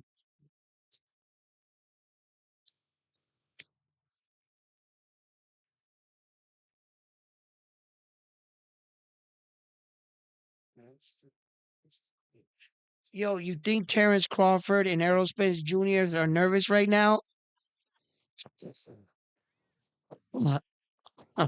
Oh shit, the unofficial scorecard gave that round to Sebastian. He's saying Sebastian won the last 4 rounds?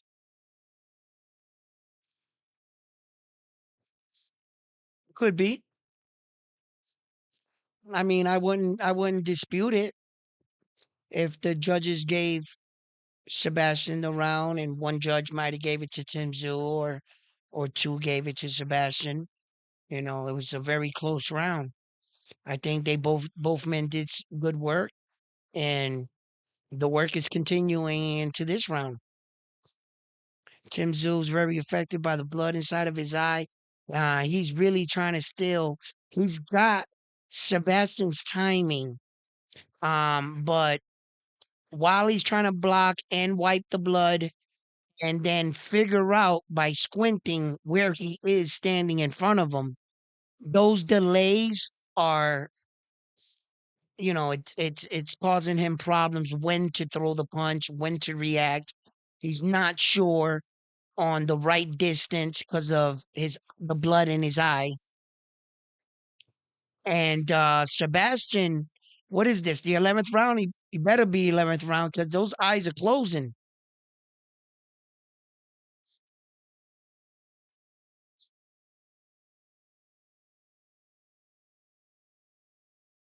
Wow, Sebastian's getting hit right over his lead hand.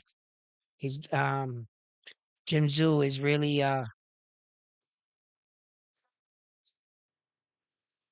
he's hitting him with that over his jab with the left, straight left, and then coming down with the straight right. But now he switched back up,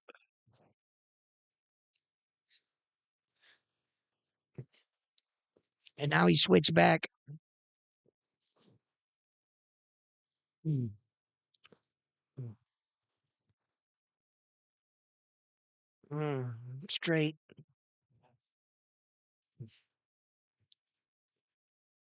Fedora Sebastian looks like he's slowed down on this round a little. He's took a little of the round off. And Tim Tszyu really picked up his volume in this round. I give that round to Tszyu.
Coming into the 12, I got Sebastian leading.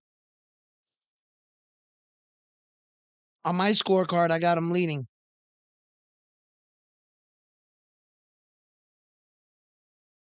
Tszyu needs to knock him down and get a 10-8 fight. He doesn't have to knock him out, but if he knocks him down and scores a 10-8 round, that will Sebastian has to close this fight. He's got to fight like a champion. He's gonna have to bow down on the mouthpiece. You could bleed tomorrow, son. You could bleed as a world champion tomorrow. You could rest tomorrow.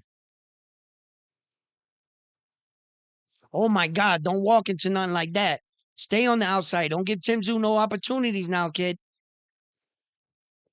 I think if he could just box him on the outside right now, he can do enough to just don't do nothing stupid. But stay active. Don't. Oh shit, Tszyu's hitting him with some bangers.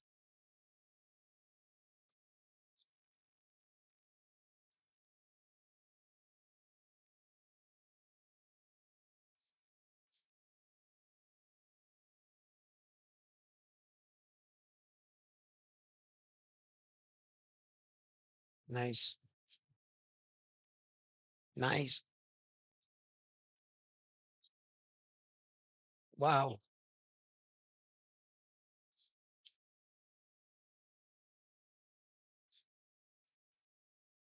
Mm, mm. Sebastian hit him with something hard. Crack him with something hard, baby.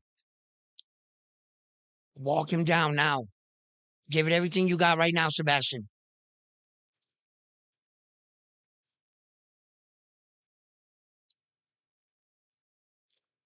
Bang, bang, bang, bang, bang, bang. You know he's going with the overhand right. Stay defensively sound. Bang, bang, bang, bang, bang. Throw the two, bang, bang, and step back. Boom, move. Yep, like that. Yep. Do the same thing. Bang, bang, bang, bang, bang, and then step back. Don't stay there. No, you're starting to lean, Sebastian. Boom, boom, step back. Boom, boom, step back.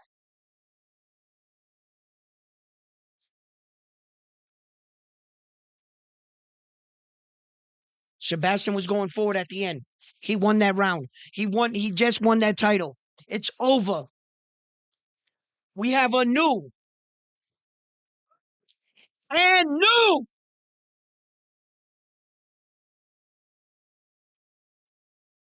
and new, baby.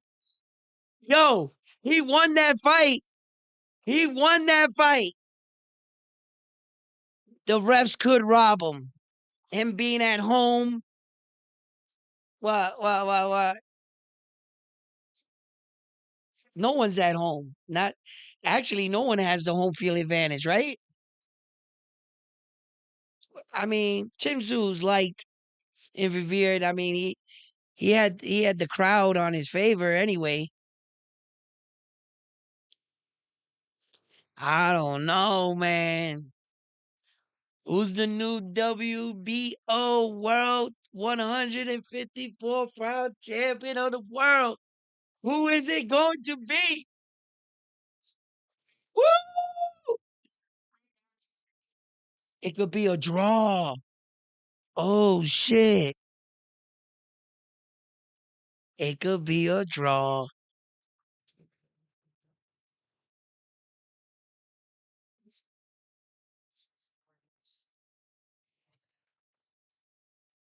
It can be a draw.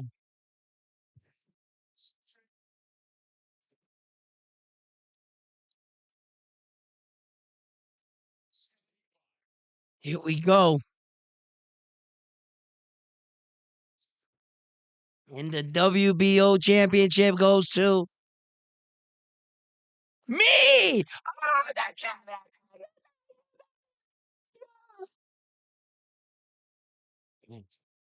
After 12 rounds of action, a split decision. They got a result.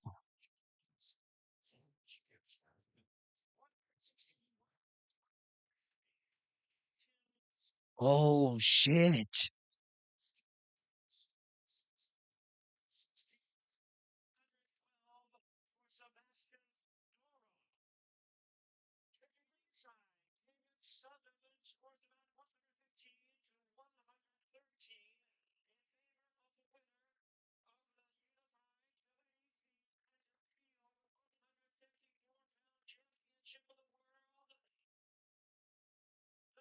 Yeah!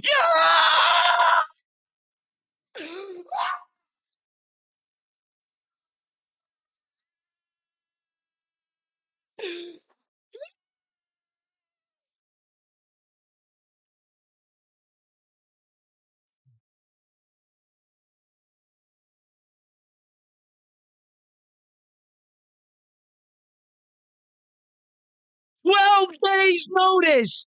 Can you say 12 days notice?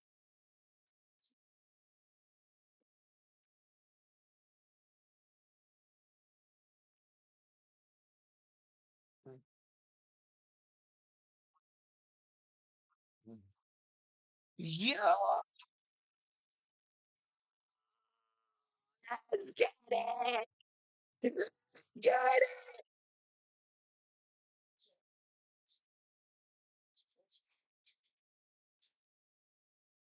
Yo, he did it. Yo, he did it.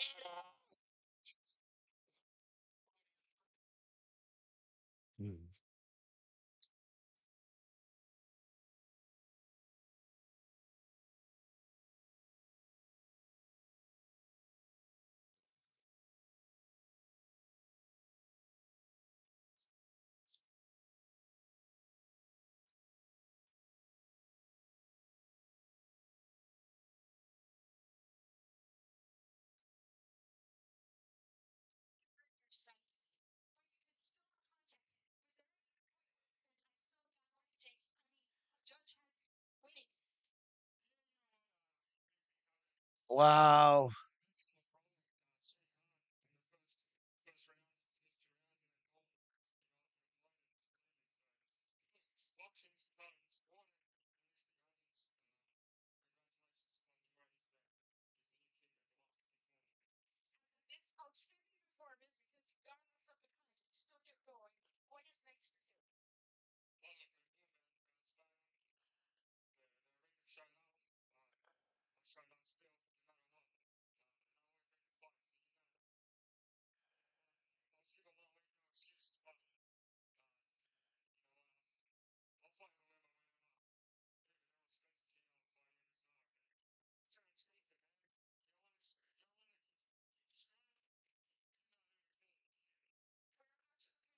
Ah, he's still calling out Aerospace Jr.?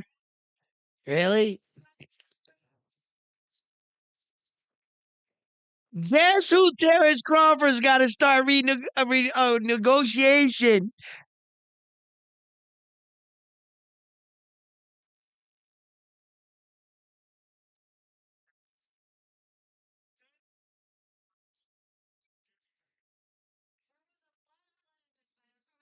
Yo, rematch, rematch.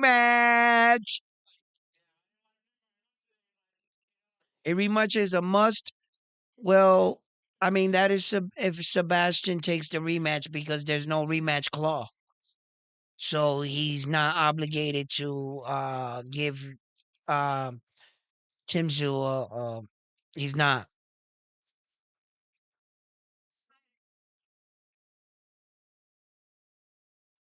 Let's see if she asks him.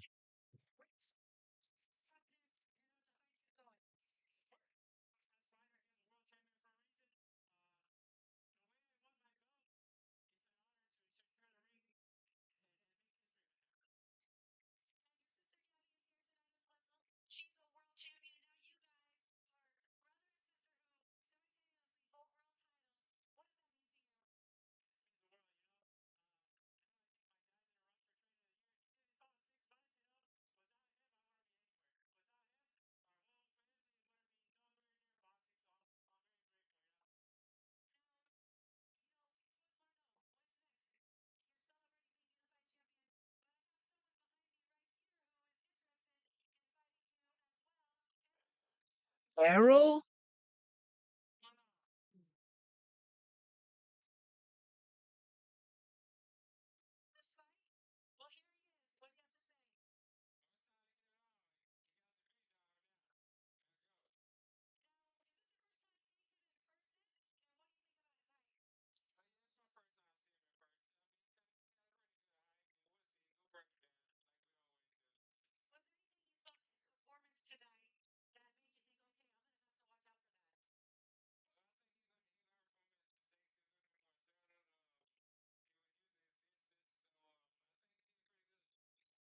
Oh shit.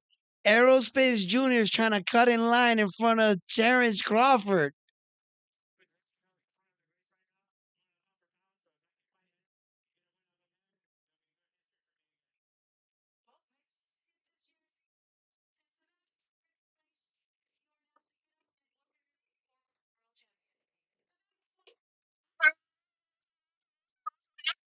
Yo! Once again, I reintegrate the year since the beginning here at Round One Sports Talk. We said, be prepared to watch your favorite fighter lose this year here at Round One Sports Talk. Yo, it's been a blast. It was a great fight. Um, it was an unfortunate cut for Tim Tszyu. He suffered a cut early. Um, you know, uh, Unfortunately, I gotta give his corner an F because they weren't prepared and it showed. They made it tell the lady that they have the cut solution and that they had the proper things to work on the cut, but they did not, and that hindered the fight. It really um it played a factor in the fight. It messed with Tim Zoo's vision. Um, he had to take more chances early in the fight. He walked into some big shots. Had he not been bleeding or the blood was able to be controlled in the fight, and he was able to fight a little bit more comfortable, I believe Tim Tszyu would have did better in the fight. And at that time, before sustaining that cut, Tim Tszyu is finding Sebastian Fundora's range and he was catching him. It was just a freak accident. But at the same time, you're a world champion. You got to have a world champion corner and they got to be ready for and just beat this guy. Okay. You just lost your belt and an opportunity to win the vacant belt because of the fact that you didn't have cut solution in your corner. Say what you want. Kim Zoo, he's the type of man that he's going to take it on the chin and he's going to say it's in his performance and he's not going to give any excuse. But I'm the man that's going to come out and say, no, Tim Zoo, had your corner been a little bit better prepared, perhaps they could have helped you in your situation during the fight. Okay. And that's not good, you know? Listen, what's up, Armando? Love you guys. It's been great. The fights were amazing. Esau Pitbull Cruz becomes world champion. He upset Rolly, and then lost his mind and called out everybody in the 140. Um, Esau Pitbull Cruz looked good against Rolly, that level fighter. That's not Sublia Matias. That is not Devin Haney. And that is not Teofimo Lopez. Well, good night. From Round One Sports Talk. This is it's been great. But I'm on to the next one after this one here at Round One Sports Talk. Everyone, good night out there. Love you guys. Thank you for enjoying and watching and the fight with me. And